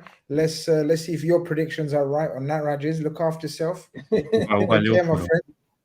Nice one. Yeah, don't worry about Liverpool, innit? Yeah, nah. Our attack is batting, fam. Yeah, nah. People fear our attack, bro.